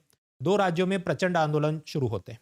1973 में गुजरात के अंदर LD इंजीनियरिंग कॉलेज, उसकी हॉस्टल की मेस की फ़ी बढ़ाई गई और विद्यार्थियों ने आंदोलन किया, और वो आंदोलन अचानक ऐसा स्वरूप ले लेता है कि गुजरात नवनिर्माण आंदोलन और सरकार गिर जाती है वगैरह। पैरेलली बिहार के अंदर जयप्रकाश नारायण भी ये महंगाई, बेरोजगारी, भ्रष्टाचार, ये सब के खिलाफ अपना आंदोलन शुरू करते हैं, और उसके परिणाम स्वरूप आगे चीज़ें बढ़ेंगी। सर पहले तो ये 2 आंदोलनों की कुछ अपूर्व भूमिका बताएं। सर 2-3 चीज़ें थी। एक तो गुजरात में जो हुआ, वो कांग्रेस की उस टाइम पे सरकार थी, चिमन भाई मोस्ट प्रोबब्ली CM हुआ करते थे, और कहानी ऐसी रही कि महंगाई को लेके थी। Actually the inflation was rising very high. Indira Gandhi के जितने भी इकोनॉमिक पॉलिसीज थी, इवन स्टेट गवर्नमेंट्स की भी अगर आर्थिक नीतियाँ देखेंगे, तो वो कहीं ना कहीं महंगाई को डील नहीं कर पा रही थी। और उस टाइम पे मेस की फ़ीस बढ़ती है हॉस्टल के अंदर, तो जो महीने के 10 रुपये थी, कुछ 12-15 रुपये हो गई। तो बच्चों ने आंदोलन किया, पुलिस आई, पिटाई हो गई, अब बच्चों का आंदोलन को देख के बुजुर्ग भी इकट्ठे हो गए, कॉमन मैन भी इकट्ठा हो गया, मीडिया में आना शुरू हो गया, क्योंकि लोगों को भी वही महंगाई नड़ रही थी। तो इन सब के परिणामवश गुजरात में एक बहुत बड़ा नवनिर्माण आंदोलन हुआ। ये आंदोलन की इम्पैक्ट इस तरह से आपको देखने को मिलती है कि गुजरात के अंदर सरकार को 11 दिन में रेजिग्नेशन देना पड़ा, chief minister has to resign. इसकी इम्पैक्ट आपको जेपी के अंदर मिलेगी। अब जयप्रकाश नारायण की स्टोरी ऐसी है कि उन्होंने 71-72 में भी बिहार के अंदर छोटे मोटे आंदोलन किए थे, पर वो आंदोलन ठप हो गए थे, एनर्जी नहीं बची थी, इम्पेटस नहीं मिल रहा था। जेपी अपने हिसाब से भी बिहार में सोशल रिफॉर्म्स और इकोनॉमिक पॉलिसीज को लेके सवाल उठा रहे थे, पर गुजरात की नवनिर्माण आंदोलन ने जयप्रकाश नारायण को एक फिर से एनर्जी दी, उनको फिर से पुश किया कि हम फिर से कुछ कर सकते हैं। और बिहार में भी इसी प्रकार का एक स्टूडेंट एजुटेशन मूवमेंट से फिर से रिवाइव हो गया। Yes sir. अब 74 तक हम चलते हैं, और भी मुद्दे चल रहे थे कि जैसे सरकार का जो लाइसेंस कोटा इंस्पेक्टर राज था, उसी के अंदर संजय गांधी जो कि इंदिरा गांधी के बेटे थे, उन्होंने मारुति सुजुकी कुछ कंपनी शुरू की। उन्हें 50,000 गाड़ियाँ बनाने का सरकार की तरफ से एक प्रकार से लाइसेंस या कोटा मिल गया। उसमें भी काफ़ी ये जो नेपोटिज्म का आरोप लगा। 73 में उत्तर प्रदेश की जो आर्म्ड पुलिस कांस्टेबलरी है, उसमें कुछ बगावत यानी कि म्यूटिनी हुई और आर्मी को बुलाया गया, और जो फिर गोलीबारी हुई, 35 कांस्टेबल की वहाँ पर मृत्यु हो गई। तो आंदोलन काफ़ी गंभीर हो रहे थे। पैरेलली एग्जीक्यूटिव और जुडिशरी की भी काफ़ी लड़ाई थी कि जो बैंकों का राष्ट्रीयकरण किया, राजा का पेंशन बंद किया, जजों की नियुक्ति, यहाँ पर उनकी लड़ाइयाँ चल रही थी इंदिरा गांधी की पॉट के साथ। उसमें भी एक बड़ा मुद्दा था सर, बताइए आप। सर, मुद्दे की बात यहाँ से निकल के आती है। 73 तक आते आते एग्जीक्यूटिव ने कहा कि अब हमारी बारी। अब देखिए, हम गोलकनाथ से देखते हैं 1967 से, जब जुडिशरी ने अपने पावर को रीअसर्ट किया। इनफैक्ट गोलकनाथ में पहली बार हमें ये चीज़ देखने को मिल रही थी कि इस दौर के अंदर वी विल सी की एक बेसिक स्ट्रक्चर के बारे में एक विचार आया था। उसके बाद बैंकों की राष्ट्रीयकरण हो या प्रीवी पर्स की अबॉलिशमेंट हो, इन सब मुद्दों को लेके भी विल कम टू नो कि एग्जीक्यूटिव जो है वो पीछे हट गया और जुडिशरी ने टेक ओवर किया था। 73 बड़ा लैंडमार्क इवेंट है इंडियन हिस्ट्री को लेके, क्योंकि 73 में दो चीज़ें आपको मिलती है। पहली, केशवानंदन भारती आपको मिलेगा, जो वी विल फाइंड कि एग्जीक्यूटिव को लिए सबसे बड़ा बैकफुट था। बैकफुट इस तरह से आपको देखने को मिलता है कि Keshavanandan Bharti case will see की इसके पहले ही जस्ट होता है 73 के ट्रांजिशन में, अप्रैल में, और तब बेसिक स्ट्रक्चर डॉक्ट्रिन के थ्रू पार्लियामेंट के पावर को और एग्जीक्यूटिव की जो पावर थी उसको रोक दिया जाता है टू अमेंड द कॉन्स्टिट्यूशन, कि भाई तुम कुछ भी करो पर बेसिक स्ट्रक्चर को नहीं अमेंड कर सकते, जुडिशियल रिव्यू इसका पार्ट ही रहेगा। पहली बात आपको। इसके विपरीत जाके इंदिरा गांधी बड़ी नाराज होगी। तो ये जो केशवानंदन भारती केस में जो माइनॉरिटी जजेस, मतलब टोटल 13 जजेस की बेंच बैठी थी, उसमें 6-7 जजमेंट आया था। 7 जजेस की बेंच के सामने जो 6 जजेस की बेंच थी, उसमें 6ठे नंबर का एक जज बैठा था। जूनियर जज थे जिनका नाम था A.N. रे, जस्टिस A.N. रे। उनकी पोजीशन ऐसी पोजीशन के ऊपर थी कि वो तीसरे या चौथे पायदान के ऊपर आते थे सुप्रीम कोर्ट के अंदर। और जब चीफ जस्टिस ऑफ इंडिया की गद्दी खाली पड़ी तो इंदिरा गांधी ने अपना पत्ता खेला और जुडिशरी को काउंटर एक्ट करते हुए सीनियर मोस्ट जजेस को, जो सामान्य रूप से हम लोग चीफ जस्टिस ऑफ इंडिया बनाने की एक कन्वेंशन थी, उसको साइडलाइन करते हुए उन्होंने कहा कि मैं चौथे नंबर के जज को पहला नंबर यानी कि चीफ जस्टिस बना दूंगी। अब देखिए कि उस टाइम के अंदर हमारी सुप्रीम कोर्ट ने आज की तारीख में तो बहुत ही क्लियर कट जजमेंट दे दी है। फर्स्ट जजेस केस, सेकंड जजेस केस, थर्ड जजेस केस तक हमारे लॉज मतलब सुप्रीम कोर्ट के केसेस हुए हैं जिसमें क्लियर कट है कि भाई सीनियर मोस्ट व्यक्ति ही जो जज होगा वो चीफ जस्टिस बनेगा। पर तब तो नहीं था, तब नहीं था। इसका फायदा उठाया इंदिरा गांधी ने, A.N. रे को अपॉइंट किया गया। Sir, A.N. रे की अपॉइंटमेंट बहुत ही इंपॉर्टेंट है। इंपॉर्टेंट इस कंटेक्स्ट में है कि A.N. रे साहब ही थे जब इमरजेंसी लागू होती है। अभी आगे देखते हैं कि किस तरह से A.N. रे के कार्यकाल के अंदर ही चीज़ें वैलिडेट होगी। और काफ़ी लोगों ने इंदिरा गांधी के ऊपर सवाल उठाया कि आप जुडिशरी को अपने फेवर में लाने की कोशिश कर रही है। Yes sir. फिर ये इलाहाबाद हाईकोर्ट ने कुछ इनका ये जो चुनाव था उसको रद्द करवा दिया। ये क्या मामला था? 75 सर, मुद्दा ये 75 का नहीं है, ये एक्चुअली 71 का मुद्दा था। इनफैक्ट ये इमरजेंसी की पृष्ठभूमि बन जाती है। गुजरात का नवनिर्माण आंदोलन हुआ, ठप हो गया 74 तक आते आते। जयप्रकाश नारायण ने विद्यार्थी परिषद का मूवमेंट कराया था, बिहार के अंदर भी बहुत एजिटेशन हुआ, वो भी ठप हो गया 74 तक आते आते। तो भारत में लग नहीं रहा था कि इमरजेंसी का कोई माहौल भी बन रहा है। इनफैक्ट 73-74 में इंदिरा गांधी ने अपने हिसाब से पत्ते खेल दिए हैं। वो जुडिशरी में भी अपने ही लोगों को काइंड ऑफ लोग कह रहे थे कि अपॉइंट कर रही थी और इस तरह से अपने पावर को एसर्ट कर रही थी। 75 में एक अलग ही जजमेंट आया। जून 1975 के अंदर सर जजमेंट आया इलाहाबाद हाईकोर्ट का। हुआ ये था कि 71 की जब इलेक्शंस हुई थी, अभी हमने देखी कि जो इंदिरा गांधी ने कॉन्स्टिट्यूशनल इश्यूज़ के ऊपर लड़ी थी उसमें 2/3 मेजोरिटी आई, उसके बाद बांग्लादेश किया। 71 के इलेक्शंस में इंदिरा गांधी के ऊपर उनके प्रतिस्पर्धी ने आरोप लगाया था, राजनारायण नाम था वो। राजनारायण ने आरोप लगाया था कि इंदिरा गांधी ने आरपीए का वायलेशन किया है, representation of people's act, and she is using public resource, public utility, मतलब सरकारी गाड़ी का, सरकारी वस्तुओं का उपयोग करके अपने पर्सनल कैंपेन में यूज कर रही है। अब हमें भी पता है कि when you are in the executive, आप लीडर के रूप में हो, आप सरकारी वस्तुओं का उपयोग नहीं कर सकती। तो 71 का केस चल रहा था सर, 75 में उसका जजमेंट आया इलाहाबाद हाईकोर्ट में, और इलाहाबाद हाईकोर्ट में जब जजमेंट आया तो इलाहाबाद हाईकोर्ट ने इंदिरा गांधी को डिस्क्वालीफाई किया और कहा कि भाई you have violated the RPA, आपको रिजाइन करना पड़ेगा as a prime minister and you are debarred from elective post for the next 6 years. आप देखिए कि जब ये जजमेंट आया तुरंत ही भारत के अंदर आग लग जाती है सर, क्योंकि जयप्रकाश नारायण से लेके जितने भी इंदिरा गांधी के ओपोनेंट थे ना, उन सबों ने कहा कि सिंहासन खाली करो, कि जनता आती है, दोहरा समय के धर नाथ सुनो, सिंहासन खाली करो कि जनता आती है। जयप्रकाश नारायण ने सर दिल्ली में एक बहुत बड़ी रैली की। ये रैली के परिणामवश लाखों लोग इकट्ठे होते और उन्होंने इंदिरा गांधी को ललकारा कि Indira Gandhi you have to resign, आपको यहाँ पे रिजाइन करना पड़ेगा क्योंकि you have been debarred. Indira Gandhi थी, जुडिशरी में अपील की, हाई कोर्ट का जजमेंट था, she went to the supreme court और मैटर पूरी तरह से पलट दी जाती है सर। Yes sir. अब उसी के दौरान ये इमरजेंसी लगाई जाती है। पहले थोड़ी इमरजेंसी का मतलब क्या है समझ लेते हैं, फिर सर और पूर्व भूमिका देंगे। कि जयप्रकाश नारायण आंदोलन कर रहे थे, अब वो ऐसे आह्वान करते थे कि पीएम के घर का घेराव करो, विधायकों के घर का घेराव करो, उनसे जबरन इस्तीफे ले लो। फौज को बोला कि आप गलत ऑर्डर ना मानिए। अब इंदिरा गांधी ने इंटरप्रेट ऐसे किया कि एक प्रकार से आप विद्रोह यानी रिबेलियन करवा रहे हैं, कि फौज को आप बोल रहे हैं कि आप ऑर्डर मत मानो। तो ये सब के चलते फिर उन्होंने तर्क लगाया कि ये तो एक प्रकार से विद्रोह हो रहा है, और विद्रोह से लड़ना है तो आपातकाल यानी इमरजेंसी लगानी होगी। नेताओं को गिरफ्तार किया, प्रेस की आज़ादी बंद। आज से सब कोर्ट्स बंद, अखबार, ऑफिसेज, प्रिंटिंग प्रेसेस, सबकी बिजली काट दो। संविधान बदल के लोगों की आज़ादी को कम किया। मोदी जी भी उस ज़माने में उन्हें अपना वेश बदल के छुपना पड़ा कुछ समय के लिए। रजत शर्मा जो पत्रकार थे उनको भी पीटा गया और तिहाड़ जेल में भेज गया। संजीव गांधी अपना खुद का अलग चलाते हैं। लेकिन सर अब ये इमरजेंसी लागू कैसे हुई उस पर आप कुछ बात करें। सर बड़ी इंटरेस्टिंग घटना है, क्योंकि जब जयप्रकाश नारायण ने जो मूवमेंट शुरू किया था दिल्ली के अंदर after the Allahabad high court judgment, तो इंदिरा गांधी बैकफुट के ऊपर आ चुकी है, लाखों लोग इकट्ठे हो रहे हैं। जयप्रकाश नारायण ने नारा दिया है, इंदिरा गांधी इतनी बैकफुट के ऊपर आ रही थी, उनको समझ में आया था कि क्या करना चाहिए। अब एक साइड के ऊपर उन्होंने सुप्रीम कोर्ट में अपील डाल के रखी है, ऑब्वियसली सुप्रीम कोर्ट अपना टाइम ले रहा था कि हियरिंग को लेके, and she wanted to have appeal counter the decision of Allahabad high court, तो स्टे लगवाने के लिए वो फाइट कर रही थी। इस दौर के अंदर इंटरेस्टिंगली जयप्रकाश नारायण ने जिस तरह की अपील की थी और लोग इकट्ठे हो रहे थे, इंदिरा गांधी डर गई, काइंड ऑफ बैकफुट के ऊपर थी। उस टाइम पे सिद्धार्थ शंकर रे बंगाल के सीएम थे वेस्ट बंगाल के अंदर, और उनके साथी भी थे, मित्र भी थे, तो पूछ रही है कि क्या वार्तालाप किया जाना चाहिए।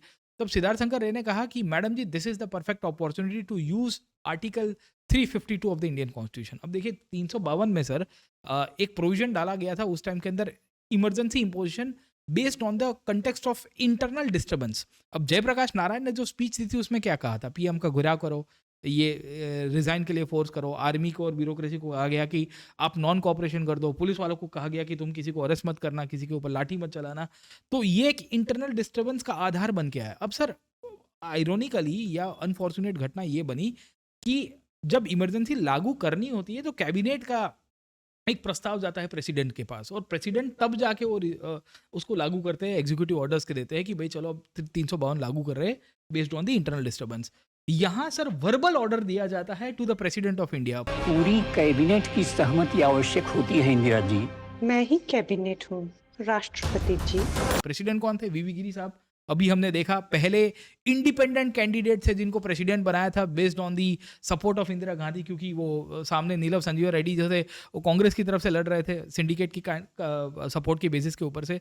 वीवी गिरी साहब ने वर्बल रिकमेंडेशन आप जो भी गिनो उसके बेसिस के ऊपर कहा कि चलो मैडम मैं इमरजेंसी लागू कर रहा हूँ। तो ये चीज़ गलत थी सर, संवैधानिक रूप से गलत थी। In fact procedure establish by law के हिसाब से भी देखोगे तो वो भी गलत थी, क्योंकि कैबिनेट का रिटर्न प्रस्ताव उस टाइम पे, अब उसमें जो मिसयूज़ किया गया है या काइंड ऑफ इंटरप्रिटेशन थे, और इस तरह से इमरजेंसी लागू हुई 26 जून 1975 के दिन, और उसके बाद तो भारतीय इतिहास पूरी तरह से बदल जाता है सर। Yes sir. तो नेता गिरफ्तार, प्रेस की आज़ादी बंद, संविधान बदल के लोगों की आज़ादी कम की गई, हमने देखा। फिर उस वक्त संजय गांधी थोड़े और असर्टिव होने लगते हैं और वो भी ये बुलडोजर जस्टिस चलाते हैं। सर ये क्या है? सर संजय गांधी को कहा जाता था कि वो de facto PM, actually PM Indira Gandhi नहीं थी, अब संजय गांधी थे। संजय गांधी वो मारुति के खेल में तब से एक्टिव हो गए थे कि वो मारुति को लाने वाले, मतलब सुजुकी के साथ एक्चुअली उनका विचार पहले मारुति का मोटर्स शुरू करना था, but then he could not get the mechanical things integrated in the car setup, और भी प्रॉब्लम्स थे। सुजुकी के साथ टाइप किया, मारुति सुजुकी इंडिया लिमिटेड बनाई, जापान से कंपनी है, इन्वेस्टर। अब आप देखिए कि संजय गांधी इतने असर्टिव हो गए थे बाय दैट टाइम, तो वो खुद बुलडोजर लेके चलते थे। अच्छा, उनका इंटेंशन ये था कि लोगों के अंदर डिसिप्लिन आए, उनका इंटेंशन ये था कि लोग थोड़ा ठीक चले, दिल्ली को थोड़ा अच्छा एक ग्लोबल सिटी के रूप में दिखाए, ब्यूटीफाई हो जाए, स्लम्स बहुत बन गए थे, तो बुलडोजर जस्टिस करने की शुरुआत करते हैं। उनके साथ डीडीए जो दिल्ली डेवलपमेंट अथॉरिटी है, जो कॉरपोरेशन थे, उसके अध्यक्ष थे जगमोहन, आईएएस थे, लेटर ऑन फिर कश्मीर के गवर्नर भी बने। जगमोहन और संजय गांधी बुलडोजर के ऊपर बैठ जाते थे और स्लम्स को एंक्रोच करने, मतलब वो डिमोलिशन ड्राइव में चले गए कि सब जगह के ऊपर एंक्रोचमेंट हो गया। अब इसमें बहुत सारे लोग बेघर हो जाते हैं, बहुत इश्यूज हुए, but then we will come to know कि उस जुडिशरी में उस टाइम पे रिकॉर्ड्स आ नहीं। अच्छा, bye that time Indira Gandhi को सुप्रीम कोर्ट से स्टे आ चुका था, जून महीने में वैकेशन बेंच बैठी थी और सुप्रीम कोर्ट ने कहा कि भाई इलाहाबाद हाई कोर्ट के जस्टिस के जो डिसीजन है उसके ऊपर स्टे आ चुका है, she can continue as a prime minister till the time the next hearing comes into the picture.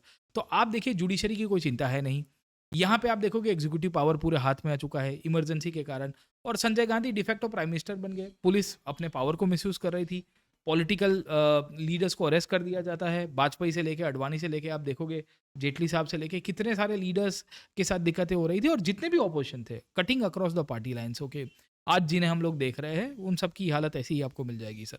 Yes sir, फिल्में भी कुछ बनी थी लेकिन फिर उस पर भी काफ़ी सेंसरशिप लगी थी सर, सेंसरशिप, और वहाँ तक क्योंकि न्यूज़पेपर के ऊपर भी सेंसरशिप लग गई सर, है ना। इंडियन एक्सप्रेस उस पीरियड के अंदर हमें देखने को मिलता है कि एक ब्लैंक पेज पब्लिश करता है। वो कहता है कि क्योंकि हमें कोई भी चीज़ें पब्लिश करने से पहले सरकार की एक अनुमति चाहिए थी। तो मतलब क्या है कि आज तुम एक आर्टिकल लिख रहे हो, फिर कल एक बाबू उसको देखेगा, स्क्रीनिंग करेगा, सेंसरशिप कि भाई तुमने ये लाइन हटा दो, ये शब्द हटा दो, उसके बाद हम उसको प्रिंट करने देंगे। तो इस प्रकार की व्यवस्था सर ब्रिटिश कार्यकाल में चलती थी, वेलेस्ली ने लगाई थी 1799 के अंदर। वही चीज़ यहाँ पे आ गई। मिनिस्ट्री ऑफ इंफॉर्मेशन ब्रॉडकास्टिंग का एक बाबू बैठता था, ब्यूरोक्रेट ही था, वो जाके न्यूज़पेपर्स को एनालाइज कर रहा है। वो उस टाइम पे प्रिंट मीडिया ही सबसे मेन थी, आपकी सोशल मीडिया थी नहीं। इनफैक्ट आप देखोगे तो जो फिल्म स्टार्स थे उनके ऊपर भी तलवारबाजी हुई। किशोर कुमार साहब को कहा जाता है कि आप थोड़ा ये सरकार के फेवर में, और उस टाइम पे ये क्या कहते हैं, संजय गांधी जो है वो सोशल वेलफेयर में एक खास करके पॉपुलेशन कंट्रोल का काम कर रहे थे, तो उसके लेके भी, हेल्थ इश्यूज़ को लेके भी वो आवाज़ उठा रहे थे। किशोर कुमार को कहा गया कि तुम सरकार के लिए गाना वाना गा दो, थोड़ा कैंपेन चला दो। किशोर कुमार ने कहा कि भाई देखो, सरकार के लिए गाऊंगा पर this is not the right time, क्योंकि इमरजेंसी है, ऑब्वियस है कि बहुत लोगों की राइट्स छीन गए, तो मैं उसको इस तरह से सपोर्ट नहीं करता हूँ। तो किशोर कुमार साहब इतने दिग्गज सिंगर थे, उनका बॉयकॉट हो गया। तो ऐसे बहुत सारी चीज़ें हैं, फिल्में हैं। दुष्यंत ने इसके बारे में लिखा है कि अगर सरकार की आलोचना करते थे तो कहीं कहीं जेल में जाना होता था। तो लोग कविताओं के माध्यम से लिखते हैं ना कि मत कहो आसमान में कोहरा घना है, ये किसी की व्यक्तिगत आलोचना है। अगर तुम किसी को ये कह दोगे कि ऊपर कोहरा बहुत है तो लोग ऑफेंड फील कर देंगे। तो सर स्थिति थोड़ी खराब भी हो रही है सर। देवानंद भी कुछ मूवी बना रहे थे, उसमें भी उनको भी दिक्कत आई थी। खैर सर, अब इमरजेंसी के कुछ पॉजिटिव नेगेटिव आयाम देखते हैं। पॉजिटिव ये है कि टेम्पररीली जनता थोड़ी खुश रही। उसका कारण कि क्योंकि ये आंदोलन, धरना प्रदर्शन, कॉलेज बंद, ये सब काफ़ी समय से चल रहा था, तो आम लोग उससे परेशान थे। दूसरा, स्मगलर और कालाबाजारियों को भी ये मीसा एक्ट वगैरह बना के थोड़ा डरा गया, अंदर किया गया, तो इकोनॉमी थोड़ी स्टेबल दिखती है, थोड़ा वस्तुओं का सप्लाई बढ़ता है, भाव थोड़े नियंत्रण में आते हैं। इंदिरा गांधी ने कुछ कानून बना के किसानों का कर्जा माफ़ करेंगे, बंधुआ मजदूरों को मुक्ति दिलाएंगे, इनकम टैक्स में भी मिडिल क्लास को थोड़ा छूट दिया, कुछ 8,000 रुपये ऐसा था, और जो फैक्ट्री में मजदूर काम करते हैं उनका मिनिमम वेजेस बढ़ाया जाएगा, ऐसी बातें हुई। तो जनता टेम्पररी थोड़ी मौज में आ गई, लेकिन बाद में वो सारा वो शॉर्ट टर्म जो यूफोरिया था वो कम हो गया, क्योंकि स्मगलर, कालाबाजारी थोड़े दिन जेल आके वापस वो तो अपने काम पे लग गए। किसानों का कर्जा माफ़ करने की बात थी, लेकिन क्योंकि फाइनेंशियल इंक्लूजन, वित्तीय समावेशन नहीं हुआ था, तो बहुत सारे किसानों ने कर्जा जो लिया था साहूकारों से, तो बैंक की कोई रसीद नहीं थी, और साहूकार तो फिर भी मानते नहीं थे और उनसे जबरन वसूली करते थे। बंधुआ मजदूरों की मुक्ति वो कुछ कराने की कोशिश करती है, लेकिन बाद में क्योंकि राज्यों में भी उथल पुथल चलती है, सरकारें बदलती हैं, तो वापस वो जो भी कंस्ट्रक्शन माफिया थे, जो भी ईंट की भट्टी चलाने वाले ठेकेदार थे, वो वापस अपने मोड में आ जाते हैं। मिनिमम वेजेस बढ़ाने की बात, लेकिन फिर भी उसका ग्राउंड पे तब भी अमल नहीं, और आज भी आप देखते हैं खास अमल तो दिखा नहीं। तो खैर उसके बाद और भी नेगेटिव्स थे, लेकिन पहले सर ये पॉजिटिव नेगेटिव पे आप कुछ चर्चा करें। सर पॉजिटिव में ऐसा हुआ कि इनिशियली लोग बड़े यूफोरिया में आ गए क्योंकि वो त्रस्त हो गए थे। एक्चुअली क्या हुआ, 1970s का एक ऐसा दौर है इंडियन हिस्ट्री में जहाँ ये जो सोशलिस्ट और कम्युनिस्ट मूवमेंट है बड़ा स्ट्रांग हो रहा है, लेबर मूवमेंट बहुत हो रहा है, आए दिन हड़ताल हो रही है, रेलवेज में हड़ताल हो रही है, रोड लाइन्स में इश्यूज चल रहे हैं, सरकारी कामकाज में बहुत बाधा आ रही थी, तो वो सब चीज़ें स्ट्रीमलाइन हो गई। इनफैक्ट ये जो पीडीएस सिस्टम है, पब्लिक डिस्ट्रीब्यूशन सिस्टम, जिसमें राशन वाशन देने की बात हो जाएगी, उसमें भी थोड़ी बहुत चीज़ें स्ट्रीमलाइन होनी शुरू हो जा रही है क्योंकि ऊपर से लेके कमांड सिस्टम आ गई थी, नहीं करोगे तो तुम खुद जेल में जा सकते हो, राइट। तो देर इज एवरी पॉसिबिलिटी कि और कानून भी वैसे पास किए थे, maintenance of internal security act, Misa कहते हैं जिसको, जिसके नाम के ऊपर इनफैक्ट लालू जी उस टाइम पे जयप्रकाश नारायण के साथी थे, लालू प्रसाद यादव अपने बिहार के जो बाद में सीएम बने, नीतीश कुमार और ये सब साथी हुआ करते थे। उनकी बेटी का जन्म हुआ, इसके लिए उन्होंने फिर उसका नाम मीसा भारती रखा। तो वो जो नाम है वो भी, क्योंकि वो ये मीसा के कानून के, तो उनको भी जेल में जाना पड़ा था। तो ये व्यवस्था ऐसी क्रिएट की गई थी जहाँ इनिशियली पब्लिक के लिए बहुत अच्छा हुआ, पब्लिक को लगा कि नहीं ये कुछ अच्छा हो रहा है हमारे लिए, क्योंकि हमारी इमीडिएट लाइफ में कोई फर्क नहीं पड़ रहा है, क्योंकि उनके राइट्स चले गए थे, उनको ये समझ में नहीं आ रहा था, क्योंकि they were like no kind of very much used to the exploitation in the local areas, in the local जो सिस्टम निकल के आ रही थी, तो उससे उनको टेम्पररी बड़ी शांति हुई। फिर वो वही है कि शॉर्ट टर्म गेन और लॉन्ग टर्म लॉस होना शुरू हो गया सर। Yes sir. नेगेटिव थोड़ा और हम बात करें तो आईएएस और आईपीएस की तानाशाही काफ़ी बढ़ गई, बाबूशाही काफ़ी बढ़ गई। रेडियो क्योंकि बंद किए गए तो लोग फिर अखबार भी लगभग सेंसरशिप जो सर ने बताया, तो लोग अफवाहों पे बहुत यकीन करने लगे और कुछ भी बाजार में चल रहा है।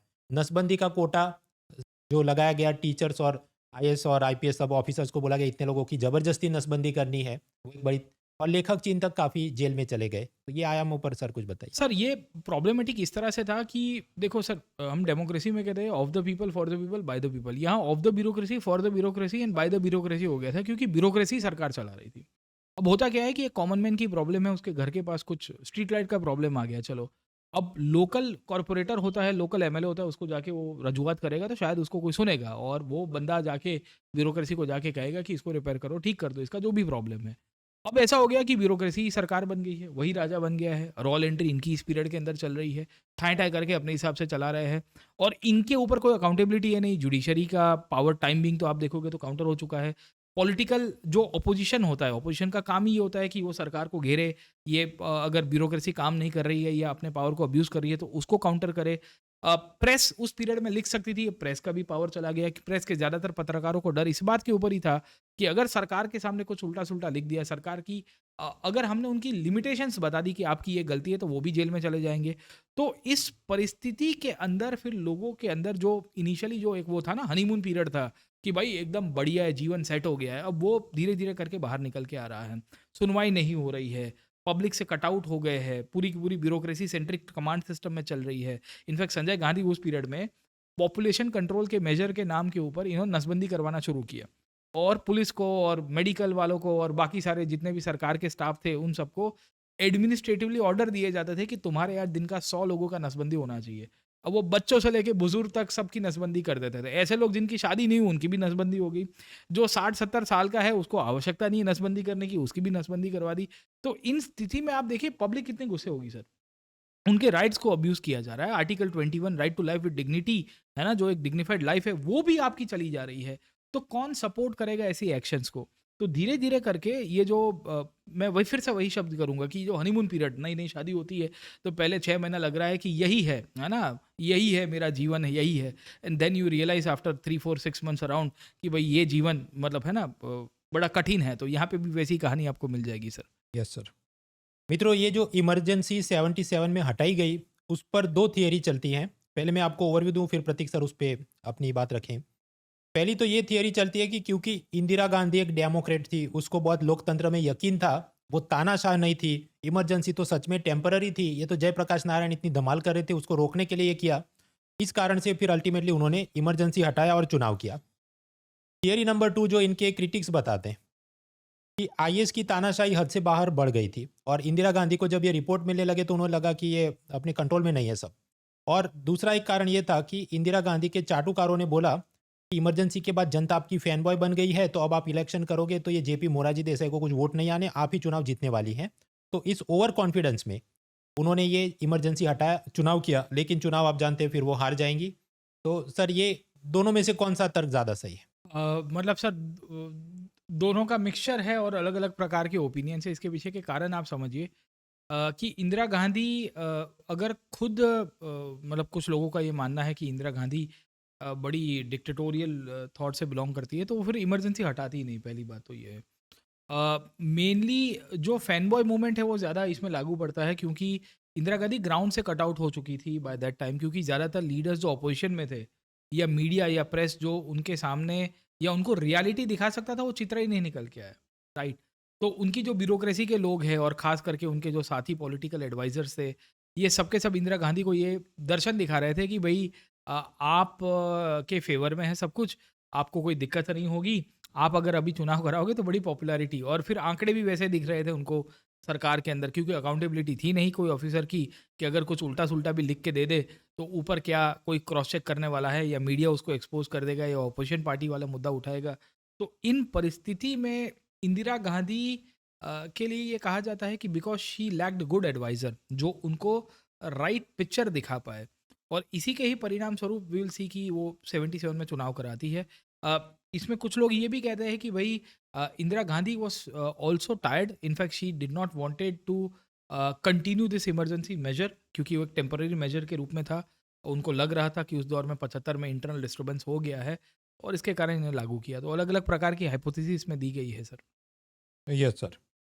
अब मैं थोड़े पैरेलल अगर देखूं तो ये मोरारजी देसाई और जेपी ने आंदोलन किया, तो जेपी के बारे में कुछ ये कहा जाता है कि उनकी अपनी एम्बिशन नहीं थी और उनकी जो भी आइडियाज़ थे वो काफ़ी वेग थे कि क्रांति लानी है, अपन क्रांति के बाद करना क्या है, कोई हार्डकोर मुद्दे नहीं थे सामने। अगर हम देखें तो अन्ना हजारे का जो आंदोलन चला वो मुझे उनके पैरेलल ऐसे ही दिखते हैं कि क्रांति लानी है, अपन उसके बाद क्या। तो असल में जेपी की जगह मोरारजी देसाई फिर अल्टीमेटली उस आंदोलन से निकल के अपने को प्राइम मिनिस्टर बना देते हैं, जस्ट लाइक अन्ना हजारे के आंदोलन में केजरीवाल अपने को सीएम बना देते हैं। सर आप इस पैरेलल में क्या देखते सर हैं? जयप्रकाश नाथ, देखो जैसे इंदिरा गांधी ने इमरजेंसी को लेके काफ़ी लोग कहते हैं कि शी कुड हैव वेटेड, वो थोड़ा वेट कर देती और कि लागू करने की इतनी भी आवश्यकता नहीं थी, पहली बात तो। इनफैक्ट वैसे ही जयप्रकाश नारायण के लिए भी कहते हैं कि even JP should have waited. क्यों? उसके पीछे का कारण है इंदिरा गांधी को सुप्रीम कोर्ट से स्टे मिल चुका था by that time, the validation of the Allahabad high court judgment came into the picture. तो लोगों का ये मानना था कि जेपी अगर सुप्रीम कोर्ट की राह देख लेते कि भाई देखो, क्योंकि अगर जुडिशरी ही कॉम्प्रोमाइज़ हो चुकी है तो इलाहाबाद हाई कोर्ट भी इंदिरा गांधी के अगेंस्ट में जजमेंट ना देता। मतलब ये बात है कि सुप्रीम कोर्ट के अंदर अगर मैटर चलती 2-4 महीने के बाद या जो भी जब नेक्स्ट तारीखें आती, तो जेपी तब तक राह देख सकते थे। जेपी के साथ प्रॉब्लम ये हुआ कि लोगों को उश्केरते। Actually JP sir active politics से रिटायर्ड हो चुके थे up till the 1970s। JP सबसे पहले 50s के अंदर थोड़े एक्टिव थे, मतलब इमीडिएटली आफ्टर इंडिपेंडेंस जब ये भूदान मूवमेंट और ये सब चल रहा था, उसके बाद एक्टिव पॉलिटिक्स से रिटायर हो चुके हैं। 70s में फिर से रिवाइव होते हैं ये गुजरात का मूवमेंट और बिहार का जो स्टूडेंट एजुकेशन हुआ ना उसके कारण। अब जब वो आंदोलन कर रहे होते हैं तभी भी इंदिरा गांधी के अगेंस्ट में ये कह रहे हैं कि भाई हमें सब कुछ नॉन कॉपरेशन करना चाहिए। अब सर जेपी ब्रिटिश काल के समय से ही आंदोलन में जुड़े हुए थे, क्विट इंडिया मूवमेंट में भी पार्टिसिपेट किए, रिवॉल्यूशनरी थे, बम के गोले मारे अंग्रेजों के ऊपर, तब ये चीज़ जायज़ थी कि आप नॉन कॉपरेशन प्रमोट कर रहे हो। अभी तुम आर्म्ड फोर्सेस को, पुलिस को, ब्यूरोक्रेसी को ये कह रहे हो कि तुम सरकार के आदेश मानना बंद कर दो, तो ये तो सर अराजकता की तरफ समाज को लेके जाएगा। पहली Yes. चीज़ तो जेपी की आलोचना ये भी थी। सेकेंडली जेपी की एक आलोचना ये है कि जेपी बिलीव्ड इनटू पार्टीलेस डेमोक्रेसी। उनके कभी आप विचार देखोगे तो पता चलेगा कि जेपी कह रहे हैं कि डेमोक्रेसी होनी चाहिए पर पार्टीलेस। अब मतलब ये है कि अगर पार्टीलेस डेमोक्रेसी कल उसकी इंदिरा गांधी पलट गई होती, वो सत्ता से बेदखल हो गई थी, तो what next would have happened, है ना। तो क्योंकि गॉड फॉरबिड अगर सेना के लोग कह रहे थे कि हम आपका ऑर्डर नहीं मानेंगे, ब्यूरोक्रेसी के पॉइंट ऑफ से एग्जीक्यूटिव की डिसीजंस को इम्प्लीमेंट नहीं किया जाएगा, तो फिर इससे तो सर प्रॉब्लम्स ही होगी सर। और इसमें अल्टीमेट आउटकम देखिए कि आफ्टर इमरजेंसी जेपी का कहीं चेहरा नहीं दिखता हमें। आप देखिए मोरारजी देसाई दिखते हैं, चरण सिंह साहब देखने को मिलते हैं, और भी जनता पार्टी की और भी सब तिकड़ी आएगी सर। ओके, जेपी तो गायब हो गए सर, नक्शे के अंदर से ही गायब हो गए, उनकी लेगेसी गायब हो गई सर। ठीक है, सेम चीज़ आपको अभी एनालॉगी के अंदर देखने को मिलेगी। Yes sir. अब ये जो इसके बीच जो होता है 42nd अमेंडमेंट जो किया जाता है, जिसके तहत बुनियादी अधिकार आपके कम किए गए, कोर्ट की सत्ता कम की गई, और भी बहुत आयाम थे। अब वो लक्ष्मीकांत की पॉलिटी की किताब से आप देख लें। जो आम लोग इस वीडियो को देख रहे हैं तो आपको ये किताब खरीदने की ज़रूरत नहीं। एनसीईआरटी के जो पॉलिटिकल साइंस की किताब है उसकी ऑडियो बुक भी आप इंटरनेट से सर्च करके सुन सकते हैं। सर इसमें दो चीज़ें ऐड करना चाहूँगा, एक 39th अमेंडमेंट और 42nd अमेंडमेंट। आप देखिए 39 अमेंडमेंट में सुप्रीम कोर्ट की adjudication power over the election of president, vice president, Lok Sabha speaker and prime minister वो ले ली गई थी। ये इमरजेंसी के दौरान इमरजेंसी में इंदिरा गांधी ने कहा, मतलब प्राइम मिनिस्टर की इलेक्शन में अगर कुछ वादा वचकी हो गया, कुछ हो गया, तो सुप्रीम कोर्ट एडजुडिकेट नहीं करेगा। और उसको इमरजेंसी के दौरान सुप्रीम कोर्ट ने कॉन्स्टिट्यूशनली वैलिड कर दिया, कहा कि भाई हाँ हमें कोई प्रॉब्लम नहीं। 30 अमेंडमेंट 42nd अमेंडमेंट में हम सब पढ़ते ही है और हमको पता है कि इंडिया की जो प्रिएम्बल है उसमें भी अमेंड किया गया। 42nd अमेंडमेंट को तो पूरा मिनी कॉन्स्टिट्यूशन कहते हैं। स्वर्ण सिंह साहब की कमेटी बन जाती है और साथों के साथों हम ये सोशलिस्ट शब्द ऐड हो गया और सेक्युलर। अब आप देखिए सोशलिस्ट क्यों एक्सप्लिसिटली लिख रहे हैं, क्योंकि वो अपनी पॉपुलैरिटी को वो उसको इम्प्लीमेंट करना चाहती थी। और स्वर्ण सिंह साहब की कमेटी आई, हमने और भी अमेंडमेंट्स के अंदर ड्यूटीज़ और वो सब ऐड किए। इंटरेस्टिंगली ये मोरारजी की सरकार थी जिन्होंने इंटरनल डिस्टर्बेंस शब्द हटा दिया भारत के संविधान के कंटेक्स्ट में। उनको लगा कि इंटरनल डिस्टर्बेंस का मतलब है कि कोई भी व्यक्ति इमरजेंसी लागू कर सकता है। और फिर आर्टिकल 352 के आधार के ऊपर अगर कहीं पे नेशनल इमरजेंसी प्रोक्लेम किया जाता है तो आर्म्ड रिबेलियन शब्द के आधार के ऊपर ही होगा, पहली बात। और the recommendation of cabinet in writing, मतलब लिखा हुआ, जो इंदिरा गांधी ने पहली गलती की थी या जो भी कहे अपने पावर को यूज़ किया था, प्रेसिडेंट को कहा कि इमरजेंसी लागू कर दो, वो चीज़ रिपीट ना हो। 42nd एंड 44th ये बहुत ही लैंडमार्क है, इसके ऊपर आप आगे पढ़िएगा। Yes sir. इसके अलावा भी पैरेलल जुडिशरी में Golaknath case, Kesavananda Bharati case, ADM Jabalpur case, अभी सब की पंचायत करने बैठे तो वीडियो 25 घंटे खींच जाएगा और मूल मुद्दा अपना भटक जाएगा। मूल मुद्दा क्या है? MBA बोर्ड, जीवन बोर्ड और UPSC बोर्ड, और वो भी लिमिटेड, जो पोस्ट इंडिपेंडेंट इंडिया की बात करनी है। तो यहाँ पर उसकी भी चर्चा हो सकती है, पर वक्त की अपनी लिमिटेशन को भी हम सम्मान करते हैं। आगे बढ़ते हैं। उसके बाद जो चुनाव हुए, इंदिरा गांधी को तो चाटुकारों ने बोला था कि आप ही जीतेंगी, लेकिन वो हार गई। मोरारजी देसाई जीतते हैं। इसके बाद कुछ ये इंदिरा गांधी सर वापस कर्नाटक से लड़ी, वापस आई, लेकिन इनको पार्लियामेंट से हटा दिया गया। लेकिन मोरारजी खुद भी इन फाइटिंग में फंसे रहे। चरण सिंह बाद में आते, फिर वापस इंदिरा आती है। तो ये क्रोनोलॉजी आप जरा समझाइए हमें सर। 77 से ऑलमोस्ट 80 तक का जो पीरियड है उसमें भारत ने 2 prime minister, 2 deputy prime ministers को देख लिया। विल फाइंड की जनता पार्टी नाम की एक पार्टी बन के आई थी, नाम था जनता पार्टी, पर इसमें आप देखोगे खिचड़ी थी। इसमें लेफ्ट भी थे, इसमें सेंटर भी था, इसमें राइट भी था। भारतीय जनसंघ यानी कि जो बीजेपी का जो पुराना पार्टी जो था वो भी इसके अंदर थी। आपको अटल बिहारी वाजपेयी, जयप्रकाश, ये क्या कहते हैं, मोरारजी देसाई की सरकार के अंदर विदेश मंत्री हुआ करते थे जनसंघ से रिप्रेजेंट करते हुए। विल ऑल्सो फाइंड कि इस पीरियड में इंदिरा गांधी के जितने भी ओपोनेंट्स थे वो सब भी जनता पार्टी में चले गए। अब एक ऐसी पार्टी जिसके चारों पहिए अलग अलग दिशा में घूम रहा है और इंजन एक 5वीं दिशा में घूम रहा है। So engine is on the other direction, 4 wheels are going. तो ये सरकार कैसे चलेगी? तो सर गुजराती में हम कहते हैं कि संग काशी ये ना पहुंचो, योर संग कुड नॉट रीच काशी, मोक्ष के लिए। तो इनकी भी हालत यही हो जाती है। इनफैक्ट ये ऐसे तो कह रहे थे कि हम सोशलिस्ट के अगेंस्ट में हैं और थोड़ी प्रो मार्केट पॉलिसीज लेके आते हैं, पर इन्होंने मतलब मोनोपली या जो भी उसके चक्कर में हमें ये पता चलता है कि भारत में MNCs जो है उनकी भी दुकानें बंद करवाने की कोशिश की। कोक को कहा जाता है कि तुम अपना फॉर्मूला रिलीज कर दो। कोका कोला कहता है कि I better pack up my business rather than release my secret formula, क्योंकि उसका ट्रेड सीक्रेट ही मतलब ये खुलवाने की कोशिश कर रहे थे। तो प्रॉब्लम्स थे सर जयप्रकाश ये मोरारजी देसाई की सरकार में। इनफैक्ट फॉरेन रिलेशंस में भी हमारी फॉरेन पॉलिसी भी कहीं ना कहीं और हमारी जो सिक्योरिटी है वो असेट्स कॉम्प्रोमाइज़ हुए। पाकिस्तान का जो न्यूक्लियर एम्बिशन था वो इनडायरेक्टली मोरारजी भाई के लिए कहा जाता है कि वो फुलफिल हो पाया जब हमारे सिक्योरिटी एसेट्स को कहीं ना कहीं इनकी सरकार और इनके एक्शंस के कारण कॉम्प्रोमाइज़ किया गया। इन्होंने कुछ नोटबंदी भी की थी। ये सर वो डीवैल्यूएशन, ये वो क्या कहते हैं, डीमोनेटाइजेशन भी करने की कोशिश की थी।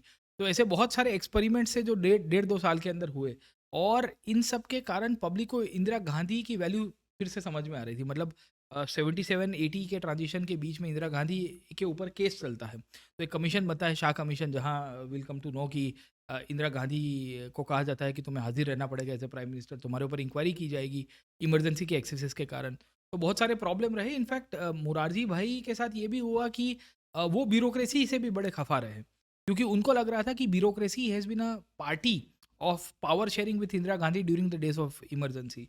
वो चाहे आर्मी हो, वो चाहे पुलिस हो, वो चाहे आपकी सिविल सर्विसेज हो, उससे भी ये वो बड़े रहते हैं। तो इन सब के कारण प्रॉब्लम्स होती रही और फिर पार्टी की इनफाइटिंग टसल में विल सी कि चरण सिंह साहब आए, वो भी ज़्यादा इनफैक्ट है ना प्राइम मिनिस्टर के रूप में कंटिन्यू नहीं रह पाते। Yes sir. अब इससे 2-3 जो जीवन बोध या लाइफ लेसन मिलते हैं। पहला कि सेकंड चांस कई बार आपको मिलता है। इंदिरा गांधी 77 में हार गई, मोरारजी देसाई, फिर चरण सिंह आए, लेकिन फिर वापस वो PM बन गई। तो एक प्रकार से पब्लिक की मेमोरी भी शॉर्ट टर्म रहती है। अब जैसे if I draw parallel sir, Lalu Yadav जब सीएम थे और बिहार में जो अराजकता फैली, उस ज़माने के लोग जितना घृणा करते हैं, अब पूरा आप देखो कि एकदम मतलब बदल गया है। हाँ, वो सब कि ये तो हँसी मज़ाक करते हैं ये वो। पब्लिक की मेमोरी जो है शॉर्ट टर्म रहती है। अब ख़ैर तीसरी बार जो इंदिरा गांधी चुन के आती हैं, उस ज़माने में सर क्या चुनौतियाँ थी और उनका ये जो अंत होता है? 79-80 मतलब अगर आप पीछे देखोगे तो इंदिरा गांधी 70-80 में कैसे वापस आए बड़ा इंटरेस्टिंग है। मतलब उस टाइम पे बिहार में बहुत बड़ा फ्लड आया था और बिहार में हर साल हम देखते हैं फ्लडिंग हो जाता है, कोसी से लेके जितनी भी नदियाँ उफान के ऊपर आ जाती हैं। तो वहाँ कोई सरकारी तंत्र नहीं पहुँच पा रहा था। इंदिरा गांधी वो गाँव में पहुँची ईस्ट में और वहाँ पहुँच के हाथी के ऊपर बैठ के गई। उनके सिक्योरिटी और बाकी जो लोकल कार्यकर्ता उन्होंने कहा कि मैडम मत जाइए। अब देखिए कि एक ऐसी व्यक्ति जो प्राइम मिनिस्टर रह चुकी है वो गाँव, तो पब्लिक को लगा कि अभी भी कोई हमारा सुनने वाला है। और एक साइड के ऊपर ये जनता पार्टी का जो टायर है वो पहिया ढीला हो गया, वो सरकार ज़्यादा टिक नहीं पाई, वो गिर जाती है। 80 में इलेक्शंस में Indira Gandhi once again she came to power. अब देखिए सर 80 का ट्रांजिशन बड़ा इंटरेस्टिंग है क्योंकि भारत में bye that time regional parties उभर के आ चुकी हैं। वी विल ऑल्सो फाइंड कि Punjab was going through a huge crisis, north east के अंदर हमें देखने को मिलता है प्रॉब्लम्स हो रहे थे। ये इनफैक्ट बांग्लादेश जो हुआ था, बांग्लादेश के बाद जो माइग्रेंट्स आके रुके पड़े थे, खास करके उसके कारण भी उत्तर पूर्व के अंदर भारत की जो राज्य व्यवस्था थी उसमें थोड़ी डामाडोल स्थिति आपको देखने को मिलती है। ईस्ट में अगर आप देखोगे खास करके बंगाल वाले रीजन में वहाँ कम्युनिस्ट पार्टीज़ का दबदबा बन चुका है क्योंकि नक्सलबारी मूवमेंट इंदिरा गांधी के समय से ही शुरू हुआ था और अब तो कम्युनिस्ट अपना गढ़ बना चुके हैं। तो बहुत सारे इश्यूज आपको मिलेंगे 80s के दशक में। और इंदिरा गांधी 80s का जो सेकेंड टेन्योर था उसमें कोई इतने बड़े लैंडमार्क डिसीजंस को टैकल नहीं कर पाती when it comes to economically and other things around. और पॉलिटिकल डिसीजन में एक ब्लंडर ऐसा हुआ operation blue star where she lost life after that incident. कि हमारी पार्टी को क्या चाहिए? ਸਾਡੀ ਪਾਰਟੀ ਨੂੰ ਵੋਟ ਚਾਹੀਦੇ ਨੇ ਤੇ ਸਾਨੂੰ ਚਾਹੀਦਾ ਹੈ ਖਾਲਿਸਤਾਨ। खालिस्तान वाला जो मुद्दा है सर। Yes sir. अब उसके बाद 84 में उनका जो ये हत्या हो जाती है, उसके बाद ये दंगे शुरू होते हैं सिख विरोधी, जिसमें करीब 2800 सिखों की निर्मम हत्या की जाती है, नरसंहार होता है और करीब 30 साल के तक तो केस ही चलते हैं सर। अभी 2018 में एक सज्जन कुमार को कन्विक्शन मिला। ये सब सर प्रॉब्लम खालिस्तान का अगर आप थोड़ा बैकग्राउंड में जाके देखोगे तो पंजाबी आइडेंटिटी को लेके, सिखी आइडेंटिटी को लेके था। अब आप देखिए कि सिखी आइडेंटिटी को कोई एक पार्टी उस टाइम पे कैपिटलाइज कर रही थी, वो थी अकाली दल। अकाली दल जिस तरह से पॉपुलर हो रही, इस सब के परिणामवश पंजाब में कांग्रेस का जो बेस है वो कमज़ोर हो रहा था। और इसी के बैकग्राउंड में विल फाइंड कि पंजाब के अंदर अकाली मूवमेंट को काउंटर करने के लिए एक तरह से आप देख सकते हो कि ये जो खालिस्तानी फोर्सेस है उनको इनडायरेक्टली कांग्रेस की तरफ से ऐसा कहते हैं कि सपोर्ट था। मतलब इतिहास में इसके ऊपर मत ममांतर है और शायद इसी का ही आउटकम रहा कि वी विल सी कि ये जो खालिस्तानी फोर्सेस थे वो बड़े पॉपुलर हुए, स्ट्रॉन्ग होल्ड उन्होंने बना दिया। अमृतसर में स्वर्ण मंदिर में अपना दबदबा बना के रखा और इंदिरा गांधी को जब ये चीज़ समझ में आ रही थी कि आउट ऑफ कंट्रोल चला गया है तो देन उन्होंने मिलिट्री को कहा ऑपरेशन ब्लू स्टार करने के लिए। अब जब ये घटना बनी उससे कारण बहुत सारे जो सिखी लोग थे बड़े नाराज़ हो गए थे। इंटरेस्टिंगली 1984 की ये घटना बड़ी इंटरेस्टिंग है क्योंकि इंदिरा गांधी के दोनों बॉडीगार्ड्स सिख हुआ करते थे और जब उनकी हत्या की गई तो आप सबको शायद पता भी होगा कि वो सिख बॉडीगार्ड्स थे। तब इंटेलिजेंस ने इंदिरा गांधी को एक ये भी दिया था कि आप अपने बॉडीगार्ड्स के ऊपर ध्यान रखिए, हो सके तो उनको शायद हटा भी दीजिए क्योंकि इनमें से कुछ दो लोग ऐसे थे जो अपने गांव में गए थे और वो खालिस्तानी फोर्सेस से मिल के आए थे। आफ्टर द ब्लू स्टार ये घटना बन रही है। तब इंदिरा गांधी ने कहा था कि aren't we secular, I trust my people around, है ना, मैं तो अपने लोगों के ऊपर विश्वास रखती हूँ और we never know this around कि फिर उसके बाद क्या हुआ एंड फिर उनकी हत्या कर दी गई, उनकी हत्या हो गई। उसके बाद पूरे दिल्ली में नरसंहार हुआ। बड़ी दुखद घटना थी क्योंकि हत्या किसी और ने की थी। मतलब वो एक ऑब्जेक्टिव के साथ की गई थी, वो भड़काए गए लोग थे, काइंड ऑफ रेडिकल उनके सिक्योरिटी गार्ड थे जिनको ब्रेन वॉश किया गया था by the Khalistani forces around. But इसमें जो ऐसे सिख लोग जो सालों से दिल्ली में रह रहे, दिल्ली के इर्द गिर्द में रह रहे, उनकी हत्या करना एक नरसंहार के रूप में था और ये बड़ी दुखद घटना थी। इसमें कुछ कांग्रेस के लीडर्स भी ग्राउंड फोर्सेस के रूप में इन्वॉल्व थे। इनको लेके अब जाके कोर्ट ने, अदालत में इनको, एक जगदीश टाइटलर थे उनके ऊपर भी केस चला था, ये सज्जन कुमार के भी ऊपर चला था सर। Yes sir. इसके बाद का मित्रों अभी 3-4 सेगमेंट हैं। एक मार्वल की कार्टून सीरीज चलती है कि एवेंजर में जो कहानी हुई उसकी जगह व्हाट इफ मल्टीवर्स में कुछ और चल रहा होता कि जैसे कैप्टन अमेरिका नहीं कैप्टन इंग्लैंड होता और वो महिला होती पुरुष की जगह। तो ऐसे मेरे कुछ प्रश्न हैं प्रतीक सर के लिए, व्हाट इफ सर पहला प्रश्न, मोरारजी अगर 400 पार जाते तो क्या होता? सर मुझे लग रहा है कि मोरारजी 400 पार जा ही नहीं पाते, क्योंकि वो पार्टी जिस तरह से बन के आई थी, जिसमें लेफ्ट राइट सेंटर सब आइडियोलॉजी के लोग इकट्ठे हुआ करते थे, जनसंघ सबसे मेन कॉन्स्टिट्यूएंट थी, लेफ्ट की भी लोग थे, कांग्रेस ओ के भी लोग थे, तो उनकी सपोर्ट बेस और जो वो थी वो पॉसिबल ही नहीं थी, तो 400 पार जाने की शक्यता ही नहीं थी सर। फिर भी मान लो जाते तो 400 पार जाते तो क्या होता, तो भारत के राज्य व्यवस्था के अंदर मोरारजी भाई देसाई की जो इम्प्रिंट्स है वो ज़्यादा मिलती, जैसे वो थोड़े सेंटर ऑफ राइट के अंदर आपको देखने को मिलते हैं, अमेरिका के सेंट्रिक एक टाइम के ऊपर पहले फॉरेन पॉलिसी में सपोर्टिव थे, फिर अलग तरह से देखने को मिलता है। बहुत केस में ऐसा भी हुआ कि इनडिसिसिव थे, तो we never know that around कि उसके बाद किस तरह से निकल के आता है, क्योंकि ये सरकार या जनता पार्टी जो थी उसमें पार्टी कम थी और बहुत सारी जनता इकट्ठी थी, तो पता नहीं कि क्या होता। नहीं, मुझे लगता है दारूबंदी तो कर ही देते वो। दूसरा, अगर संजय गांधी की वो कुछ स्टंट प्लेन या कुछ उसमें वो चला रहे थे और प्लेन क्रैश में उनकी मृत्यु हो गई, वो अकाल मृत्यु नहीं होती, प्री मेच्योर डेथ नहीं होती और वो लंबा अगर जी लेते तो क्या होता? संजय, अपनी कुर्सी की रक्षा करना तुम लोगों का कर्तव्य है। एक बार छोड़ दी तो कहीं।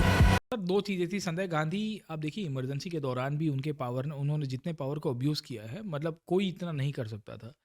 इंडिया कायदेसर के रूप में आप देखा जाए तो एक डिक्टेटोरियल रिजीम के अंदर कन्वर्ट हो चुका था इस दौर के अंदर। क्यों? क्योंकि Sanjay Gandhi did not hold any kind of constitutional position और स्टैट्यूटरी पोजीशन और any kind of we can say legitimate position in the government. उसके बावजूद भी अपने हिसाब से चल रहे, ब्यूरोक्रेसी को चला रहे, पुलिस को चला रहे हैं। अगर 1980 में इनकी दुखद घटना बन गई प्लेन क्रैश के अंदर, वो प्लेन चला, वो खुद भी चला रहे थे और वो छोटा प्लेन था और वो गिर गया और उसके बाद उनकी मृत्यु हो गई, नहीं होती तो भारत की व्यवस्था के अंदर we would have seen Sanjay Gandhi as a prime minister, it would have not been Rajiv Gandhi. In fact Rajiv Gandhi तब तक तो इंडियन एयरलाइंस में पायलट थे, 81 में तो उनको वापस बुलाया गया। अब 1980 में संजय गांधी की मृत्यु हो गई, Indira Gandhi wanted a successor for her political regime, तो फिर राजीव गांधी साहब को बुलाया जाता है। तब तक तो वो अपनी प्राइवेट लाइफ में थे, तो संजय गांधी बनते। इनफैक्ट संजय गांधी का सपना बहुत था इंडिया को सेल्फ रिलायंस बनाना, खास करके ऑटोमोबाइल और बाकी सारे सेक्टर्स के अंदर, तो जो फिर आगे जाके राजीव गांधी कंप्लीट करते हैं। नहीं, और आगे इसको जोड़े, अगर संजय गांधी प्राइम मिनिस्टर बनते तो उनकी वाइफ जो मानेका गांधी, हाँ। उनका जो एनिमल राइट्स के प्रति प्रेम ज़्यादा है, तो वो चीज़ें अगर अभी जो फंडामेंटल ड्यूटीज़ में कंपैशन टुवर्ड्स, वो थोड़ा और उनको सख्ती से अमल हाँ, करवाते, ये मतलब भी वो हो सकता है। जानवरों को लेके थोड़ा right to life with dignity, humans और एनिमल्स दोनों की कहानी आपको मिल जाएगी। और मनेका गांधी की जो थॉट प्रोसेस है थोड़ी एक्टिविस्ट के रूप में है कंपेरेटिवली, तो कुछ अलग तरह की इम्प्रिंट्स आपको देखने को मिल जाती सर। Yes sir. नेक्स्ट, इसका मैं ही जवाब देता हूँ। अगर बारिश अच्छी होती तो इंदिरा गांधी के जीवन में संघर्ष कम होते, क्योंकि उस ज़माने में हम एक एग्रेरियन इकोनॉमी थे। तो अगर बारिश अच्छी नहीं होती तो पूरी रूरल इकोनॉमी बर्बाद होती थी। किसान तो परेशान रहे ही, लेकिन साथ ही साथ पैसा नहीं मिले तो क्या वो कुछ शॉपिंग नहीं करेंगे तो कंजम्पशन नहीं बढ़ेगा, कंजम्पशन नहीं बढ़े तो जीडीपी नहीं बढ़े, फैक्ट्रियों में जॉब्स नहीं क्रिएट हो। तो बहुत सारी जो इनके ज़माने में समस्या थी, जो भी मोरारजी देसाई या जेपी, उन लोगों ने आंदोलन कैपिटलाइज कैसे किए कि महंगाई है, बेरोजगारी है, उससे लड़ने का अगर रूरल इकोनॉमी अगर पहले से अच्छा ग्रो करती, she could have avoided emergency, मतलब उसकी ज़रूरत नहीं पड़ती। सेकंड, एग्रीकल्चर के साथ साथ मैन्युफैक्चरिंग इंडस्ट्री पे भी ज़्यादा ध्यान दिया होता तो युवाओं को भी काफ़ी फैक्ट्री में जॉब्स मिलते। और दूसरा, ये जो महंगाई का एक बड़ा कारण क्या था कि सामान की तंगी थी, सप्लाई साइड इन्फ्लेशन रहता था, तो सामान ज़्यादा प्रोड्यूस कर पाते हो। अगर ये सर जो इमरजेंसी लगाई उसकी जगह इंदिरा गांधी तुरंत ही रिज़ाइन कर देती, जो इलाहाबाद हाई कोर्ट ने उनको बोला, और तत्काल चुनाव करवाया होता तो क्या होता? सर फ़र्क पड़ जाता, क्योंकि इंदिरा गांधी वो स्टिल पॉपुलर अराउंड, ओके, मतलब ये एक दो नोशंस देख लो जहाँ राज नारायण के केस में उनको डिस्क्वालीफाई किया गया। इंटरेस्टिंग आप देखने की कोशिश करिए कि अगर उन्होंने इलेक्शंस करवा दिए होते तो भी जनता उनके फेवर में कुछ रीजन्स पे तो थी। अब देखिए जो इश्यूज़ थे वो लोकल इश्यूज़ को आउटबर्स्ट के रूप में आपको देखने को मिल रहा था। इनफैक्ट 75 का ट्रांजिशन मुझे बेखूबी से याद आ रहा है, क्योंकि 75 में हमने सिक्किम का भी इंटीग्रेशन किया था, तो भारत में सिक्किम जैसे राज्य का इंटीग्रेशन होना बड़ा लैंडमार्क डिसीजन था उनके द्वारा 75 और 76 के ट्रांजिशन तक आते आते। तो अगर चुनाव करवाती तो time being there could have been a possibility कि वो रेजर थिन माइनॉरिटी से, ऐसा नहीं कहूँगा कि वो 2/3 मेजोरिटी से आएगी, पर रेजर थिन मेजोरिटी से भी सत्ता में आने की शक्यता रखती थी, क्योंकि वो फिर से पब्लिक के पास जाती, जैसे 71 में गई थी कि भाई कौन बड़ा, देखो पार्लियामेंट मुझे डिस्क्वालीफाई कर रही है पर मैं तो आपके लिए काम कर रही हूँ, सॉरी जुडिशरी मुझे डिस्क्वालीफाई कर रही है, पर मैं तो आपके लिए काम कर रही हूँ। मैं आपके लिए काम करते करते मुझे डिस्क्वालीफाई किया गया, तो शायद पब्लिक उनके सपोर्ट में आती, और डेमोक्रेसी में फिर जनता से बड़ा तो कोई है नहीं सर। मित्रों, यहाँ पर अब तक के सेशन में आपने पाया होगा कि प्रतीक सर का हिस्ट्री के ऊपर कितना गहरा कमांड है। इनसे आप एक हिस्ट्री के भी अंदर कुछ 5 अलग अलग चीज़ें आती हैं, एंशियंट, मिडिवल, मॉडर्न या फ्रीडम स्ट्रगल, आज़ादी के बाद का भारत, वर्ल्ड हिस्ट्री और आर्ट एंड कल्चर। तो इन सब की आप कॉम्प्रिहेंसिव तैयारी, इंक्लूडिंग ये तो पावर पॉइंट कुछ भी नहीं है, इससे भी ज़्यादा fact enrich power points, handouts, material, doubt resolution, ये सब आप कर सकते हैं। सर की प्रोफाइल लिंक नीचे आपको मिल जाएगी। और ऐसा भी नहीं कि आज ही आप पेड कोर्स को ज्वाइन नहीं भी करना है तो उनके फ्री क्लासेस हैं। और मैं तो कहूँगा जो लोग कॉम्पिटिटिव एग्जाम की तैयारी नहीं भी कर रहे हैं वो भी उन्हें सुने तो आपको इतिहास के काफ़ी परिप्रेक्ष्य मिलेंगे। आगे बढ़ते हैं। Next segment, what if segment के बाद अब नेक्स्ट सेगमेंट है कि इंदिरा गांधी को मॉडर्न टाइम्स के साथ हम कंपेयर करें कि जहाँ पर पॉलिटी, इकोनॉमी और स्ट्रेटेजिक फ्रंट पे कहाँ पर मोदी जी और इंदिरा जी समान हैं, कहाँ पर वो अलग हो रहे हैं, दैट वी विल सी। तो एक एक करके पॉलिटी, इकोनॉमी और स्ट्रेटेजिक फ्रंट पे बात करते हैं। सबसे पहले पॉलिटी। पॉलिटी में प्रतीक सर, इंदिरा गांधी के ज़माने में प्रेस पे पाबंदी थी तो अफवाहों का दूषण ज़्यादा था, कोई भी कुछ भी बोलता था और सब मान लेते थे। अभी प्रेस को पूरी छूट है तो फेक न्यूज़ की तकलीफ है। रजत शर्मा को इंदिरा गांधी ने जेल में भेजा, लेकिन मोदी जी ने रवीश कुमार को जेल में नहीं भेजा। आंदोलन दबाने के लिए इंदिरा गांधी ने इमरजेंसी लगाई। मोदी जी के समय में भी ये 3 किसान कानून के खिलाफ आंदोलन हुआ, लेकिन इमरजेंसी नहीं लगाई। अच्छा, क्यों नहीं लगाई, आप क्या सोचते हैं? सर अभी तो मतलब वो एक तो आवश्यक ही नहीं था कि इमरजेंसी लगाए। उस टाइम पे भी मतलब अलग अलग ओपिनियन से 75 में भी क्या इमरजेंसी की आवश्यकता थी कि नहीं थी। सर अभी जो किसानों का जो मुद्दा था उसको शायद तक सरकार ने एड्रेस कर दिया है। ना ही ऐसी स्थिति पूरे भारत के अंदर निकल के, ना ही कहीं पे आर्म्ड रेबेलियन हो रहा है। आप समझिए सर, इमरजेंसी लगाने के पीछे सरकार के पास कारण तो होना चाहिए ना, कोई जस्टिफिकेशन उसके पीछे। और सरकार के अंदर भी सर एथिक्स है मेरे हिसाब से। सरकार भी देख रही है कि देखो, आंदोलन जब तक जायज़ मुद्दे के ऊपर हो रहा है उसमें कोई दो राय नहीं है। जैसे आप देखिए कि जब पहले फेज़ में किसान आंदोलन हुआ तो उनको आंदोलन करने की छूट दी गई, एक तरह से कहा। अभी आप देखोगे तो वाइंड अप करवा दिया गया। कहा कि भई कानून तुमको वापस चाहिए था, हमने वापस ले लिया। अब आए दिन तुम धरना दे रहे हो, लॉ एंड ऑर्डर को चैलेंज कर रहे हो, तुम मोबिलाइजेशन को चैलेंज कर रहे हो, हाईवेज़ को ब्लॉक कर रहे हो, तो अभी बंद करवा दिया सर। ठीक है, तो this is how the government should act around. मुद्दे हैं तो आप सुनेगी सरकार, जेन्युइन मुद्दे हैं इम्प्लीमेंट करने की भी कोशिश करेगी। पर आप जब अपने मुद्दे को लेके हाईजैक कर देते हो व्यवस्था को, तो ये तो सर इंदिरा गांधी, मोदी नहीं, किसी की भी सरकार हो वो शायद ना टॉलरेट करे, क्योंकि इससे पब्लिक ऑर्डर जो है वो मेंटेन नहीं हो पा रहा है। Yes sir. दूसरी, इंदिरा गांधी और मोरारजी में एक समानता ये है कि ये दोनों जब प्रधानमंत्री थे तो किसी भी राज्य सरकार में विपक्ष की राज्य सरकार हो, तो वहाँ पर ये राष्ट्रपति शासन यानी प्रेसिडेंस रूल लगा देते कुछ भी कि ये आपका कॉन्स्टिट्यूशनल मशीनरी ब्रेकडाउन है वगैरह। उसके मुकाबले मोदी जी तमिलनाडु, बंगाल, पंजाब किसी भी राज्य में आप पाएंगे उन्होंने ऐसा राष्ट्रपति शासन नहीं लगाया। सर प्रेसिडेंशियल या प्रेसिडेंट रूल आर्टिकल 356 के तहत लगाना पहले के टाइम के अंदर एक ये हो गया था, प्रथा हो गई थी। जब भी सरकार बदलती थी तो दो चीज़ होती है, गवर्नर बदलते, नए गवर्नर जैसे ही जो राज्यों में अपॉइंट होते उनका ऑब्जेक्टिव होता था कि सरकार को गिरा दिया जाए, जो लोकल प्रोविंशियल स्टेट गवर्नमेंट है वो। सर इसमें दो चीज़ें हैं। मोदी जी के कंटेम्प्रेरी कंटेक्स्ट में भी आपको चीज़ें मिलेगी। दूसरी आपको मिलती है सुप्रीम कोर्ट के जजमेंट्स। एक तो 1994 का एसआर बोमाई केस आया, जहां बहुत क्लियर कट इंस्ट्रक्शंस दिए जाते हैं सुप्रीम कोर्ट के द्वारा कि किन परिस्थिति में प्रेसिडेंट्स रूल लागू करना है, गवर्नर को किस पीरियड में कैसे, उसकी गाइडलाइंस दे दी जाती है। तो एक तो पहली चीज़ ये है। सेकेंडली, भारत का डेमोक्रेटिक ऑर्डर दिन ब दिन सर स्ट्रांग हो रहा है। मतलब आप देखिए 1960s-70s में रजनी कोठारी करके एक पॉलिटिकल साइंस के आपको प्रोफेसर मिलेंगे, उन्होंने कहा है कि we used to go through something called as Congress systems, जहाँ स्टेट में भी कांग्रेस है, सेंटर में भी कांग्रेस है। जब सेंटर में कांग्रेस थी और स्टेट में कांग्रेस नहीं होती थी तो कांग्रेस हेड रीजन्स को पलटा देती थी। तब जुडिशियल इंटरवेंशन में भी कंपैरेटिवली आपको कम चीज़ें मिलेगी। ये चीज़ें आज की तारीख में नहीं हो सकती, क्योंकि अब हम लोग एक ऐसे फेडरल दौर के अंदर गुजर रहे हैं जहां इंडिया के डेमोक्रेटिक रूट्स बहुत स्ट्रेंथन हो चुके हैं। Irrespective of what ever political opinions and differences the centre and the state governments will have, कभी कभी हो भी जाता है कि भाई लॉ एंड ऑर्डर का क्राइसिस हो गया, until and unless it is needed, the center will not intervene. In fact आप देखिए मणिपुर के अंदर अभी इश्यूज चल रहे हैं, बंगाल के अंदर आप काफ़ी लोग बुआ-बूम कर रहे थे, और भी स्टेट्स के अंदर चल रहा है, नहीं हो पा रहा है और शायद नहीं मतलब होना भी नहीं चाहिए मेरे हिसाब से। Let the local governments deal with the subjects, let them come to the centre कि भाई आप हमारी हेल्प कर दो। उससे ज़्यादा आपकी कोऑपरेटिव फेडरलिज्म अच्छी तरह से चल पाएगी sir. Yes sir.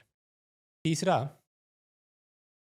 Indira Gandhi ने इमरजेंसी के दौरान मोरारजी देसाई को जेल में फिट किया और उसके बाद मोरारजी देसाई प्राइम मिनिस्टर बने।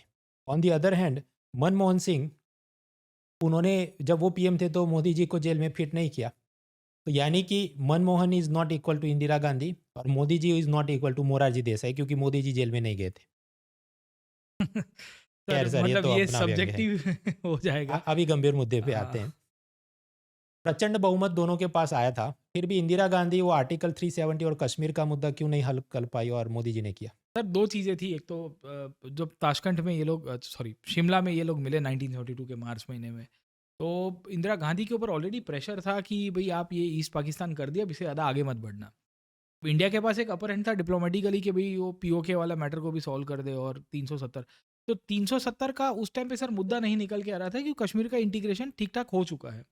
ये उसका मिसयूज़ कश्मीर का जो 370 के बेसिस के ऊपर और जो पॉलिटिकल पार्टी से करना शुरू हो गया, खास करके 1987 के बाद जहाँ इलेक्शंस हुए और फिर और भी प्रकार की वो ना इंसर्जेंसी क्रिएट की गई, पाकिस्तान ने फिर टेररिज्म को स्पॉन्सर किया, तो एक मैटर ये निकल के आया। तो इंदिरा गांधी गृह मंत्री के तौर के ऊपर भी इनफैक्ट वो कार्य कर रही थी, कुछ समय तक उनके पास होम पोर्टफोलियो भी था।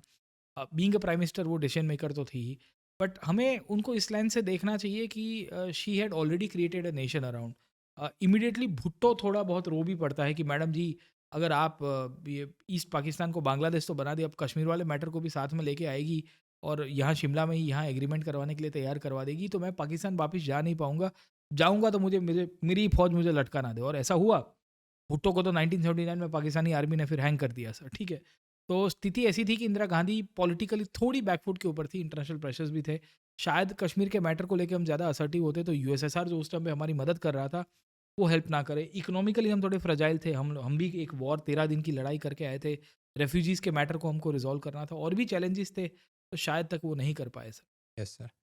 नॉर्थ ईस्ट के इश्यूज से दोनों घिरे रहे, चाहे इंदिरा गांधी के समय में आसाम, मिजो, नागालैंड या सिक्किम की बात थी, या अभी मोदी जी जो मणिपुर इश्यू को फेस कर रहे हैं। राइट सर, बहुत सारी चीज़ें, क्योंकि नॉर्थ ईस्ट की टोपोग्राफी, वहाँ की एथनिसिटी, वहाँ जो क्राइसिस है, जैसे नागालैंड का इशू है वो तो 1947 से चल रहा था, जब से इंटीग्रेशन की बात हुई, जपू फिजो ने और नागा नेशनल काउंसिल या और उसके बाद सब्सिक्वेंटली एनएससीएन नाम की संस्थाएं बन के आई जिन्होंने आर्म्ड रेजिस्टेंस किया था। इनफैक्ट नेहरू के समय पे ही आफ्सपा लागू हो गया था, arm forces special power act in Nagaland.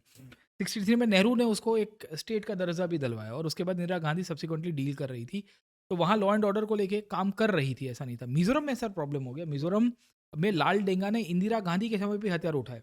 1967 से 87 तक मिजोरम में बहुत बड़ी क्राइसिस चली। मिजो नेशनल फ्रंट नाम की एक बॉडी बनते आती है जो कह रही थी एक मिजो स्टेट बनाना है हमें, मिजो आइडेंटिटी के ऊपर। वो लेटर ऑन फिर राजीव गांधी उसको डील करेंगे। आसाम में सर प्रॉब्लम ये हो रहा था कि बांग्लादेश जब हुआ और जो ग्रेटर माइग्रेंट्स निकल के आए, उन सब के कारण आसाम की डेमोग्राफी चेंज हो गई। आसाम में कल्चरल इश्यूज निकल के आए, रिसोर्सेज शेयरिंग को लेके इश्यूज निकल के आए, और उसको डील करवाने में कहीं ना कहीं इंदिरा गांधी के ऊपर प्रेशर पड़ता है, वो नहीं डील कर पाती। इनफैक्ट आसाम में विल फाइंड स्टूडेंट एजिटेशन होता है और फिर एक सेपरेट उल्फा नाम की जो संस्था थी वो भी निकल के आई थी। पर एक चीज़ इंदिरा गांधी को नॉर्थ ईस्ट के लिए हम लोग दाद देंगे, वो है सिक्किम का integration sir.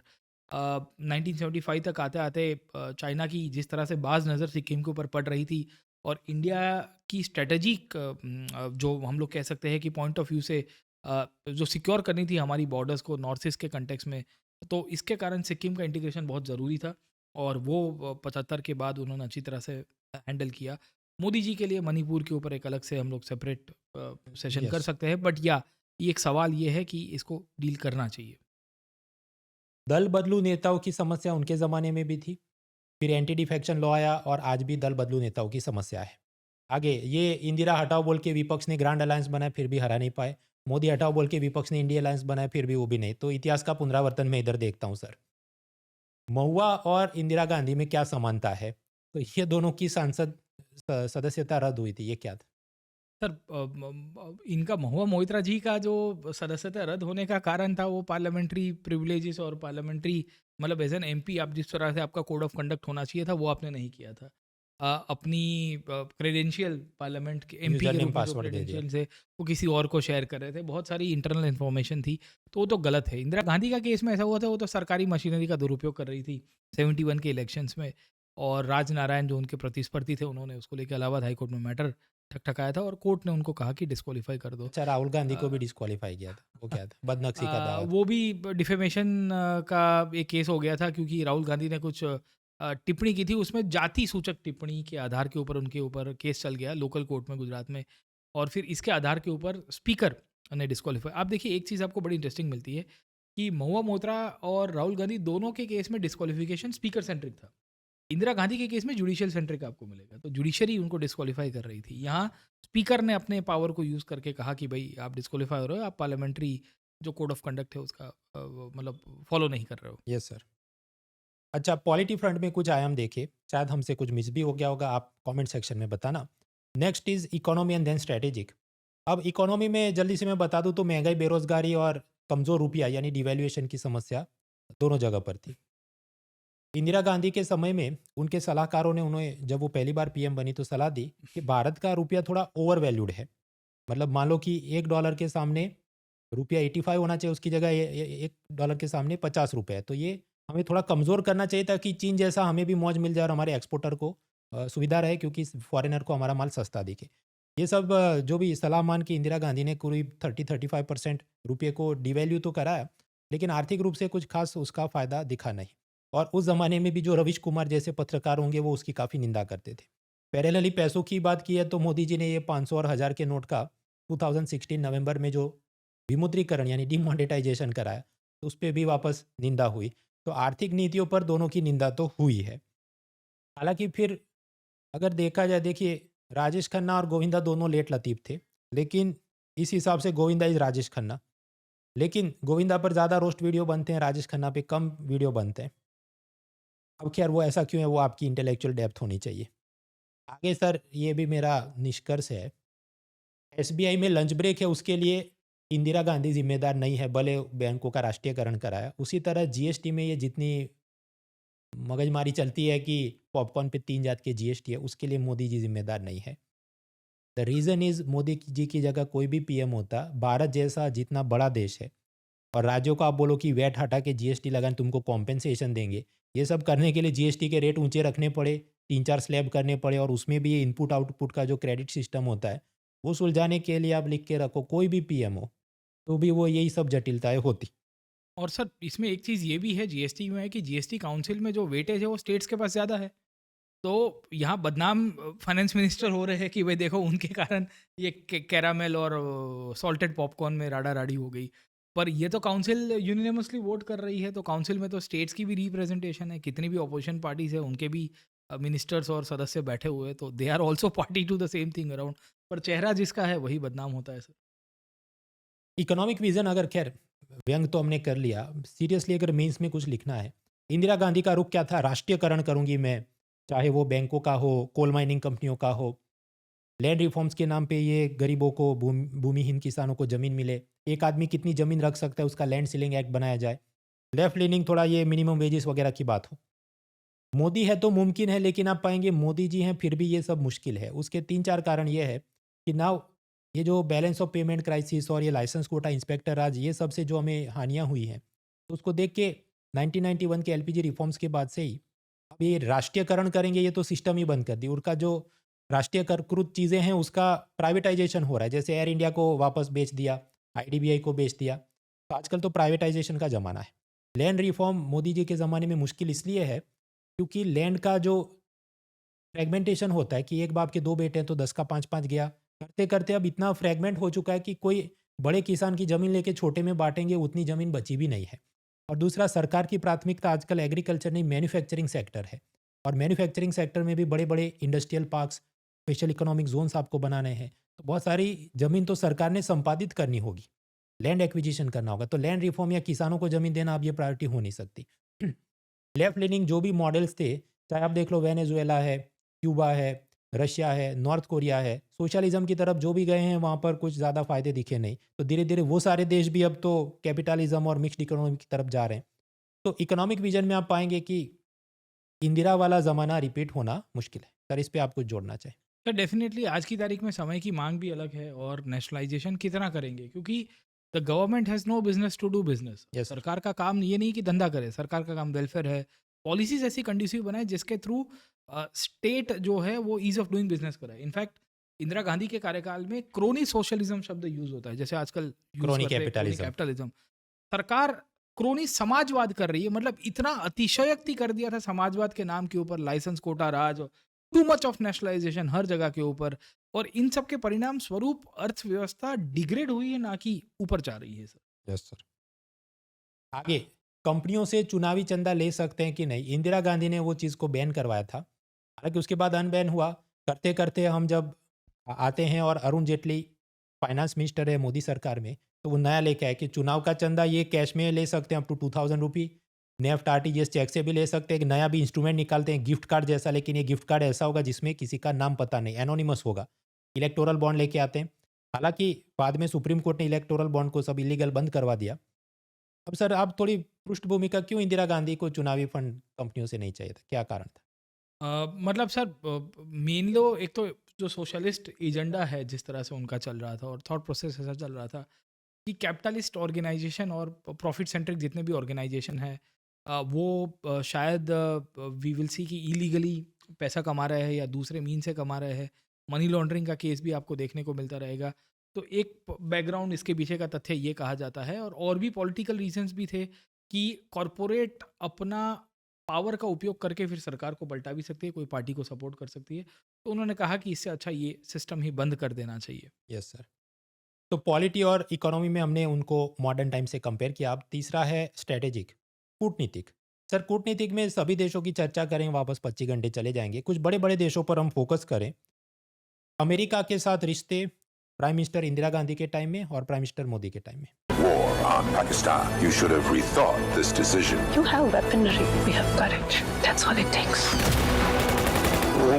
Compare and contrast. Sir America के साथ हम लोग थोड़े अलग हो गए थे। उसके पीछे का मुख्य कारण ये था कि उस दौर में हम लोग सोवियत रूस के साथ जा रहे थे, खास करके 71 की बाद की जो स्थिति क्रिएट हुई है, उसके बाद तो हम सोशलिज्म की तरफ ऑफिशियली चले गए। हमने प्रीएम्बल में भी ऐड कर दिया था। बांग्लादेश का क्रिएशन किया तो वो भी अमेरिका को पसंद नहीं आ रहा था, और अमेरिका के राष्ट्रपति और उनके सेक्रेटरी ऑफ स्टेट तो मतलब भारत के ऑलमोस्ट विपरीत हो चुके हैं।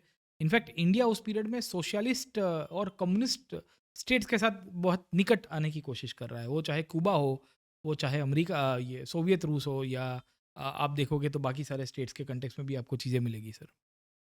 Yes sir. और अब मोदी जी को तो मित्रता इसलिए भी रखनी पड़ेगी वरना ये चीन हावी हो जाए, तो बैलेंस आउट करने के लिए भी ज़रूरी।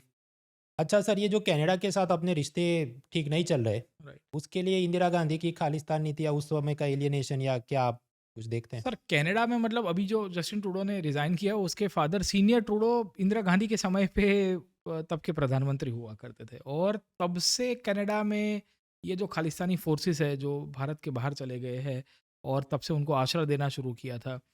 इंटरेस्टिंगली तभी भी भारत ने ये मुद्दा उठाया था कि भाई आप ये खालिस्तानियों को अपने यहाँ आश्रय ना दो, क्योंकि ये हमारे यहाँ लॉ एंड ऑर्डर और नेशनल इंटीग्रेशन का मुद्दा उठा रहे हैं। आप देखिए इंडियन इंटेलिजेंस फोर्सेस ने 1984 की ये मोस्ट प्रोबेबली बात है, एक एयर इंडिया का जहाज़ था, उसको लेके टिप भी दी थी कि भाई यहाँ कुछ गलत हो सकता है। कनाडा को शायद ये चीज़ पता भी थी, खालिस्तानियों ने बॉम्ब डाला था और वो कनिष्क करके एक प्लेन था वो ब्लास्ट करवा दिया। तो इंदिरा गांधी के समय पे भी रिलेशंस खराब थे। इनफैक्ट ये कंट्री सेंट्रिक नहीं, ये लीडर सेंट्रिक बहुत प्रॉब्लम है। कनाडा में लिबरल पार्टी और खास करके जो ट्रूडो फैमिली जब जब सत्ता में रही है, तब तक उनको भारत सेंट्रिक जो अप्रोच है वो पर्सनली ले रहे हैं, ऐसा प्रतीत हो रहा था। अभी भी कनाडा की सरकार में कुछ लोग हैं जो अभी भी प्रो इंडिया है, तो let's see the matter will be resolved once Trudeau exits the office. जैसे भारत ने बांग्लादेश को आज़ादी दिलाई, क्या आपको लगता है ट्रंप कनाडा को आज़ादी दिला के उसको अपना 51th या सेकंड स्टेट बना देगा? सर ट्रंप डायरेक्टली तो मतलब करना थोड़ा मुश्किल है, क्योंकि अमेरिका अपने नेबरहुड में और इतने बड़े कंट्री के लिए लड़ाई करना थोड़ा उसके लिए मुश्किल हो जाएगा। बट या इकोनॉमिकली और कल्चरली कहीं ना कहीं और ज़्यादा इंटीग्रेट करने की कोशिश करेगा, या वहाँ ऐसी रिजिम्स क्रिएट करेगा। अभी ट्रूडो के बाद अभी नया प्राइम मिनिस्टर आएगा जो प्रो ट्रंप और प्रो अमेरिका हो, जहाँ कहा जाए कि उसके एक 51st स्टेट के रूप में अनऑफिशियली डिक्लेयर हो जाए। जी सर। अब थोड़ा हम चले एशिया में। राइट। तो रशिया और चीन के साथ अपने संबंध during the time of prime minister Indira Gandhi क्या था, और अभी आप क्या आयाम देखते हैं? सर उस टाइम पे एक्चुअली हुआ क्या कि रूसो चाइना के बीच में रिलेशंस अच्छे नहीं रहे, रशिया चाइना के बीच में। 70s के दशक की ये बात है। इनफैक्ट इनके बीच में लड़ाई हो गई थी रिगार्डिंग कम्युनिज्म। चाइना 70s के दशक में उसके बाद अमेरिका सेंट्रिक चला गया, डेंग जाओपिंग माओ जेडोंग के ट्रांजिशन में 73 के बाद।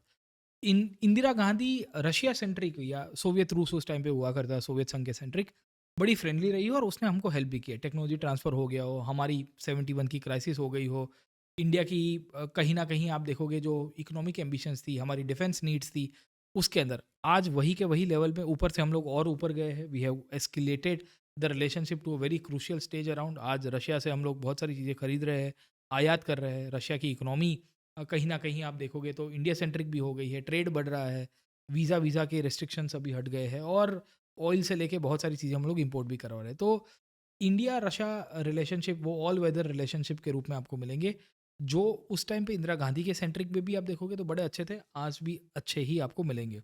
Regarding India China relations, Indira Gandhi के केस में ऐसा हुआ कि 70s के दशक में रूसो चाइना कॉन्फ्लिक्ट हो गई, बॉर्डर कॉन्फ्लिक्ट थी और उनके बीच में कम्युनिज्म को लेकर भी इश्यूज चल रहे थे। इनफैक्ट चाइना का कम्युनिस्ट मॉडल फेल हो गया और इसके कारण चाइना जो है वो अमेरिका को बुलाता है अपने यहाँ। 73 के बाद आप देखोगे अमेरिका के राष्ट्रपति निक्सन पहली बार चाइना जाता है, मतलब बहुत बड़ी लैंडमार्क घटना बनती है क्योंकि रशिया ऊपर कम्युनिज्म है, ये भी कम्युनिस्ट थे, और वो कह रहा है कि तो अमेरिका यहाँ इन्वेस्ट कर दे। चाइना ने इकोनॉमिकली अपने रिफॉर्म्स किए। इन सब के परिणामवश we will find Indira Gandhi के चाइना के साथ रिलेशंस अच्छे नहीं रहे क्योंकि 62 की लड़ाई अभी भी ताज़ी थी हमारे लिए। हम जब आज के कंटेक्स्ट में देखने की कोशिश करेंगे प्राइम मिनिस्टर के सेंट्रिक, तो हमें एक चीज़ क्लियर कट देखने को मिल रही है कि हम चाइना के साथ अभी भी असर्टिव रिलेशंस मेंटेन कर रहे हैं। ट्रेड डेफिसिट हमारा है, उस टाइम पे इनफैक्ट ट्रेड डेफिसिट नहीं था by the way. We will find कि हम चाइना के लिए एक इक्वल रिलेशंस चाहते हैं। हम नहीं चाहते कि हम उसके एक वसाल स्टेट के रूप में रहे जो चीज़ों को डंप करता रहे और हमें टेरिटोरियल या कार्टोग्राफिक एग्रेशन के रूप में बुली करता रहे सर। Yes sir. जीवन बोध मैं तो 2-3 देखता हूँ। ये अमेरिका जो फूड एड के नाम पे, क्योंकि हम आत्मनिर्भर नहीं थे खाद्यान्न उत्पादन में, तो उनसे ये सब अनाज हमें लेना पड़ता था और उसके नाम पर टन बाय टन हिसाब देकर प्रेसिडेंट अमेरिका का भारत को दबाता था। खास करके अमेरिका ने जो वियतनाम में वो घुस गया था, वो चाहता था भारत हमें सपोर्ट करे अमेरिका को। ये सब के चलते जो जितनी परेशानी इंदिरा गांधी को हुई, तो उसके चलते ग्रीन रेवोल्यूशन को ज़्यादा पुश मिला, पोखरण में जो न्यूक्लियर एक्सपेरिमेंट को पुश मिला। तो जीवन बोध में तो ये लेता हूँ कि जलील होना या परेशान होना भी ज़रूरी है। Every crisis gives you some opportunity. Sir इसके बाद नेक्स्ट सेगमेंट है कंपेयरिंग इंदिरा गांधी विथ राहुल गांधी। दोनों नॉर्थ में हारे, फिर साउथ से इलेक्शन लड़ना पड़ा। दोनों को कोर्ट ने चुनाव लड़ने के लिए अयोग्य पाया। दोनों को संसद से निकाला गया, डिस्क्वालीफाई किया गया। हालांकि मेरा ये मानना है सर कि राहुल गांधी का संघर्ष इंदिरा गांधी से थोड़ा ज़्यादा है। वो ऐसे कि जब पिता नेहरू की मृत्यु हुई तो इंदिरा गांधी 46 ईयर की थी, जबकि जब राजीव गांधी की मृत्यु हुई तो राहुल गांधी की उम्र 20 साल की थी। ये जो छोटी उम्र में पिता को खो देना, उसके चलते क्या है कि काफ़ी समस्या आई थी। तो पर्सनली आई थिंक, मतलब ये कांग्रेस बीजेपी वो सब छोड़ो, आप एक बेटे के रूप में सोचो या बेटी के रूप में सोचो, पिता की छत्र छाया वो होनी चाहिए कुछ समय तक। तो आपका जो मेंटरिंग ट्रेनिंग ग्रूमिंग होता है, आपको जो शुरुआती आपके जीवन के संघर्ष होते हैं वो थोड़े कम रहे। आपके मालदार पार्टी है तो कुछ संघर्ष नहीं हुआ, लेकिन फिर भी एक इमोशनल जो होता है ग्रूमिंग, दैट इज रिक्वायर। आप इस पे कुछ बोलना चाहिए सर डेफिनेटली। और राहुल गांधी जिस दौर के अंदर मतलब निकल के आए, उनकी 2 जनरेशन ऊपर प्राइम मिनिस्टर रह चुकी है। मतलब ग्रेट ग्रैंडफादर आप देखें नेहरू जी, फिर then Indira Gandhi ji, and then we can say Rajiv Gandhi ji. तो ऑब्वियस बट नेचुरल है एम्बिशंस थे। इंदिरा गांधी के केस में ऐसा था कि खाली ऊपर की एक ही जनरेशन है जो पॉलिटिक्स में थी, नेशनल मूवमेंट के कंटेक्स में भी चीज़ों को देखी हुई है। तो राहुल गांधी के केस में थोड़ी चीज़ें अलग थी, वो थोड़ा टफ है उनका स्टैंड। 2004 से मतलब 20 साल हो गए उनकी एक्टिव पब्लिक लाइफ के अंदर, but still he is not able to, मतलब वो अपने आप को कंटिन्यूसली प्रूव कर रहे हैं सर। तो चैलेंजेस उनकी कुछ अलग प्रकार की मिलेगी। उनके जीवन से भी सबक ले सकते हैं। बीच में एक ऐसा दौर कि हमेशा उनको कम आंका जाए, लेकिन फिर अपने वो इमेज को सुधारने की कोशिश होती रहती है। कंक्लूजन की तरफ बढ़ते हैं मैनेजमेंट और सीईओ के पॉइंट ऑफ व्यू से, कि जो भी सीईओ है तो स्वाभाविक है कुछ चाटुकार होंगे, कुछ सामने बागी या ऑपोजिशन वाले होंगे, राइवल कंपनी होगी, और तीसरा आप कस्टमर से फीडबैक लेते हैं। सारे देश में तुम्हारे खिलाफ नफरत का माहौल पैदा होता जा रहा है। अब ये ट्रायंगल जो या तो इक्वल या कुछ होना चाहिए, उसकी जगह सर मैं ये देखता हूँ चाटुकार ज़्यादा करीब थे, बागियों से लड़ने में ज़्यादा बैंडविड्थ जा रही थी, और ग्रास रूट से जो फीडबैक आनी चाहिए वो थोड़ी दूरी थी, और उसी के कारण ये जो 70 में जो इमरजेंसी हटा है 77 में, तो उनको लगा हम जीत जाएंगे, लेकिन नहीं जीत पाए। What is the CEO lesson here? Sir definitely एक लीडर के रूप में उनको ग्राउंड लेवल की रियलिटीज़ पता होनी चाहिए, क्योंकि इसी कमरे में बैठ के आप टॉप ऑफिस में बैठ के डिसीजन ले रहे हो, बट अगर ग्राउंड रियलिटी नहीं पता है तो you will be out of the track. This applies to all the products. जो भी कोई वस्तु बेच रहा है, this applies to politics, this applies to every sphere of life. You have to be grounded.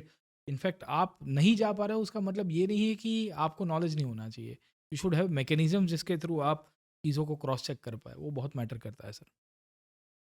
दूसरा मैं पाता हूँ सर, जैसे आजकल कोई थोड़ा भी दुखी है तो मुझे तो डिप्रेशन में हूँ, जबकि डिप्रेशन एक क्लिनिकल टर्म है जो बहुत गहरी बात आप बोल रहे हैं. Right. उसी तरह आजकल थोड़ा भी किसी को लगे तो ये मोदी डिक्टेटर है, ये इंदिरा गांधी डिक्टेटर है. मुझे लगता है तानाशाह शब्द भी एक बहुत ही लूजली यूज किया जाता है. Right sir. तो व्हाट एग्जैक्टली इज तानाशाह? कोई ऐतिहासिक आप उदाहरण दे सके और इनके सामने ये लोग कितने फीके पड़ते हैं? मतलब सर डिक्टेटोरियल रीजिम्स को इतिहास में जैसे आप देखिए हिटलर के केस में बोलते हैं, या सदाम हुसैन के केस में लोग कहते हैं, या सीरिया में कहते हैं, पॉलिटिकल प्रिजनर्स होते हैं, रातों रात लोगों को गायब करवा दिया जाता है.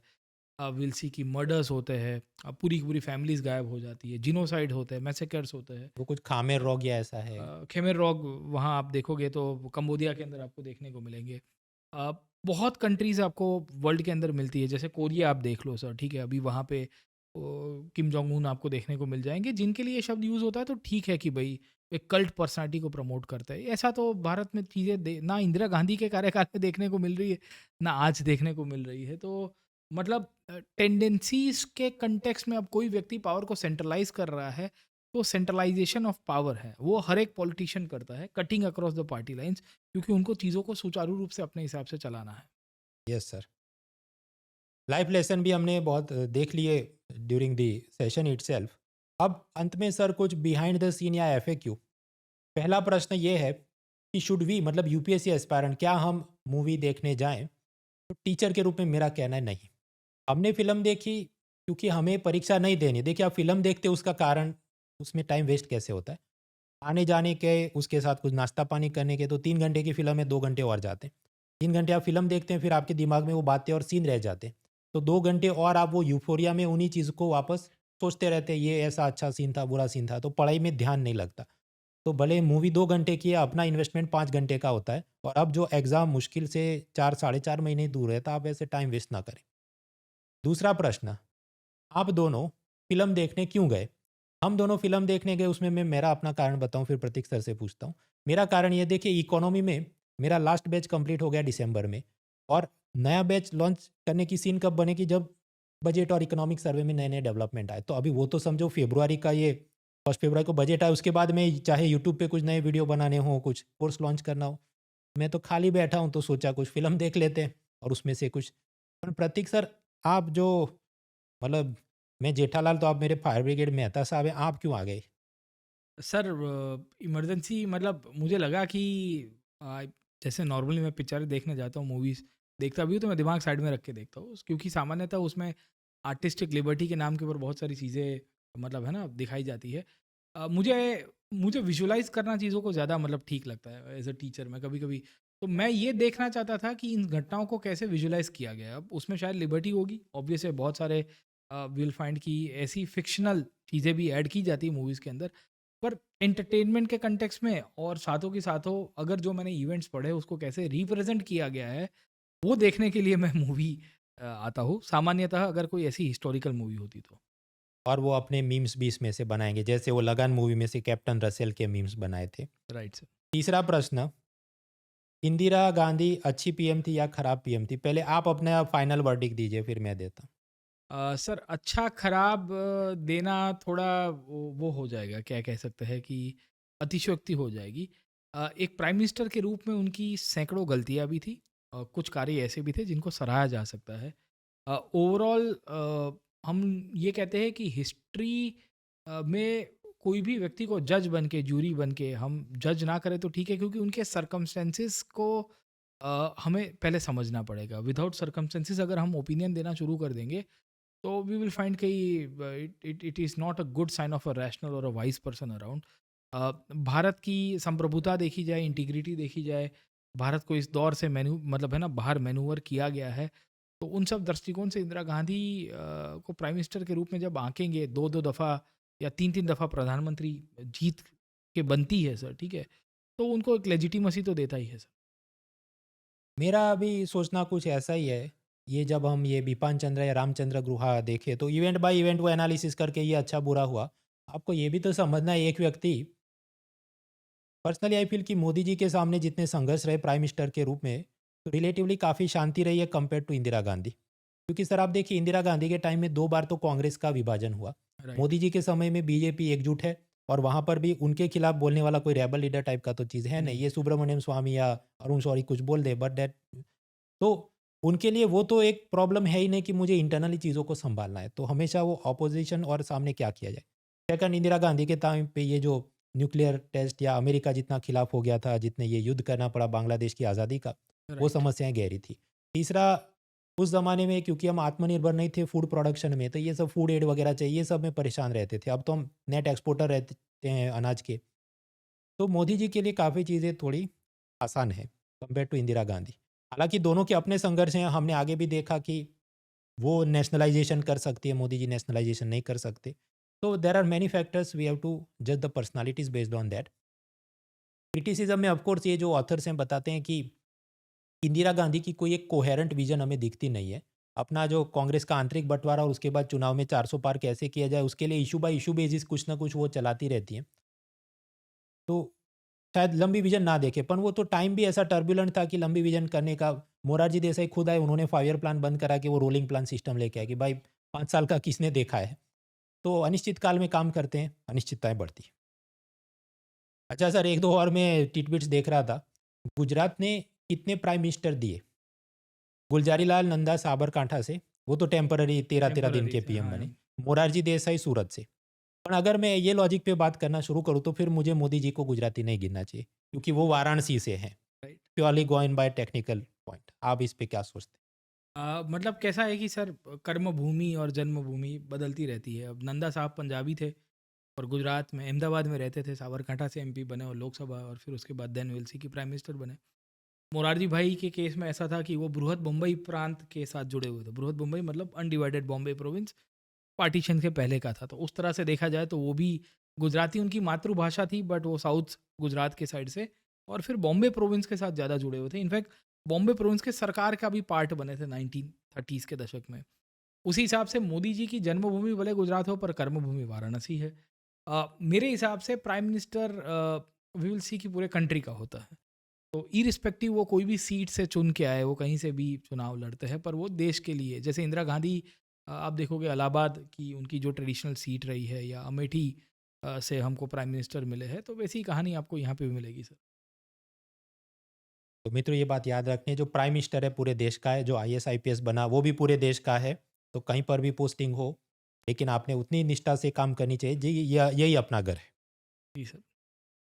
बाकी इस वीडियो पर आपको ये कैसा लगा, और किले पे ये जो चर्चा हो रही है नेक्स्ट एपिसोड में हमें क्या करना चाहिए, बताएं हमें कमेंट सेक्शन में। खैर मित्रों, तो ऐसे और रोचक वीडियोस के लिए चैनल को सब्सक्राइब करें, और यूपीएससी की तैयारी के लिए अनअकैडमी के साथ आप जुड़ सकते हैं। बाकी डिटेल्स डिस्क्रिप्शन में मिल जाएंगी। Let's crack it. Unacademy. Let's crack it.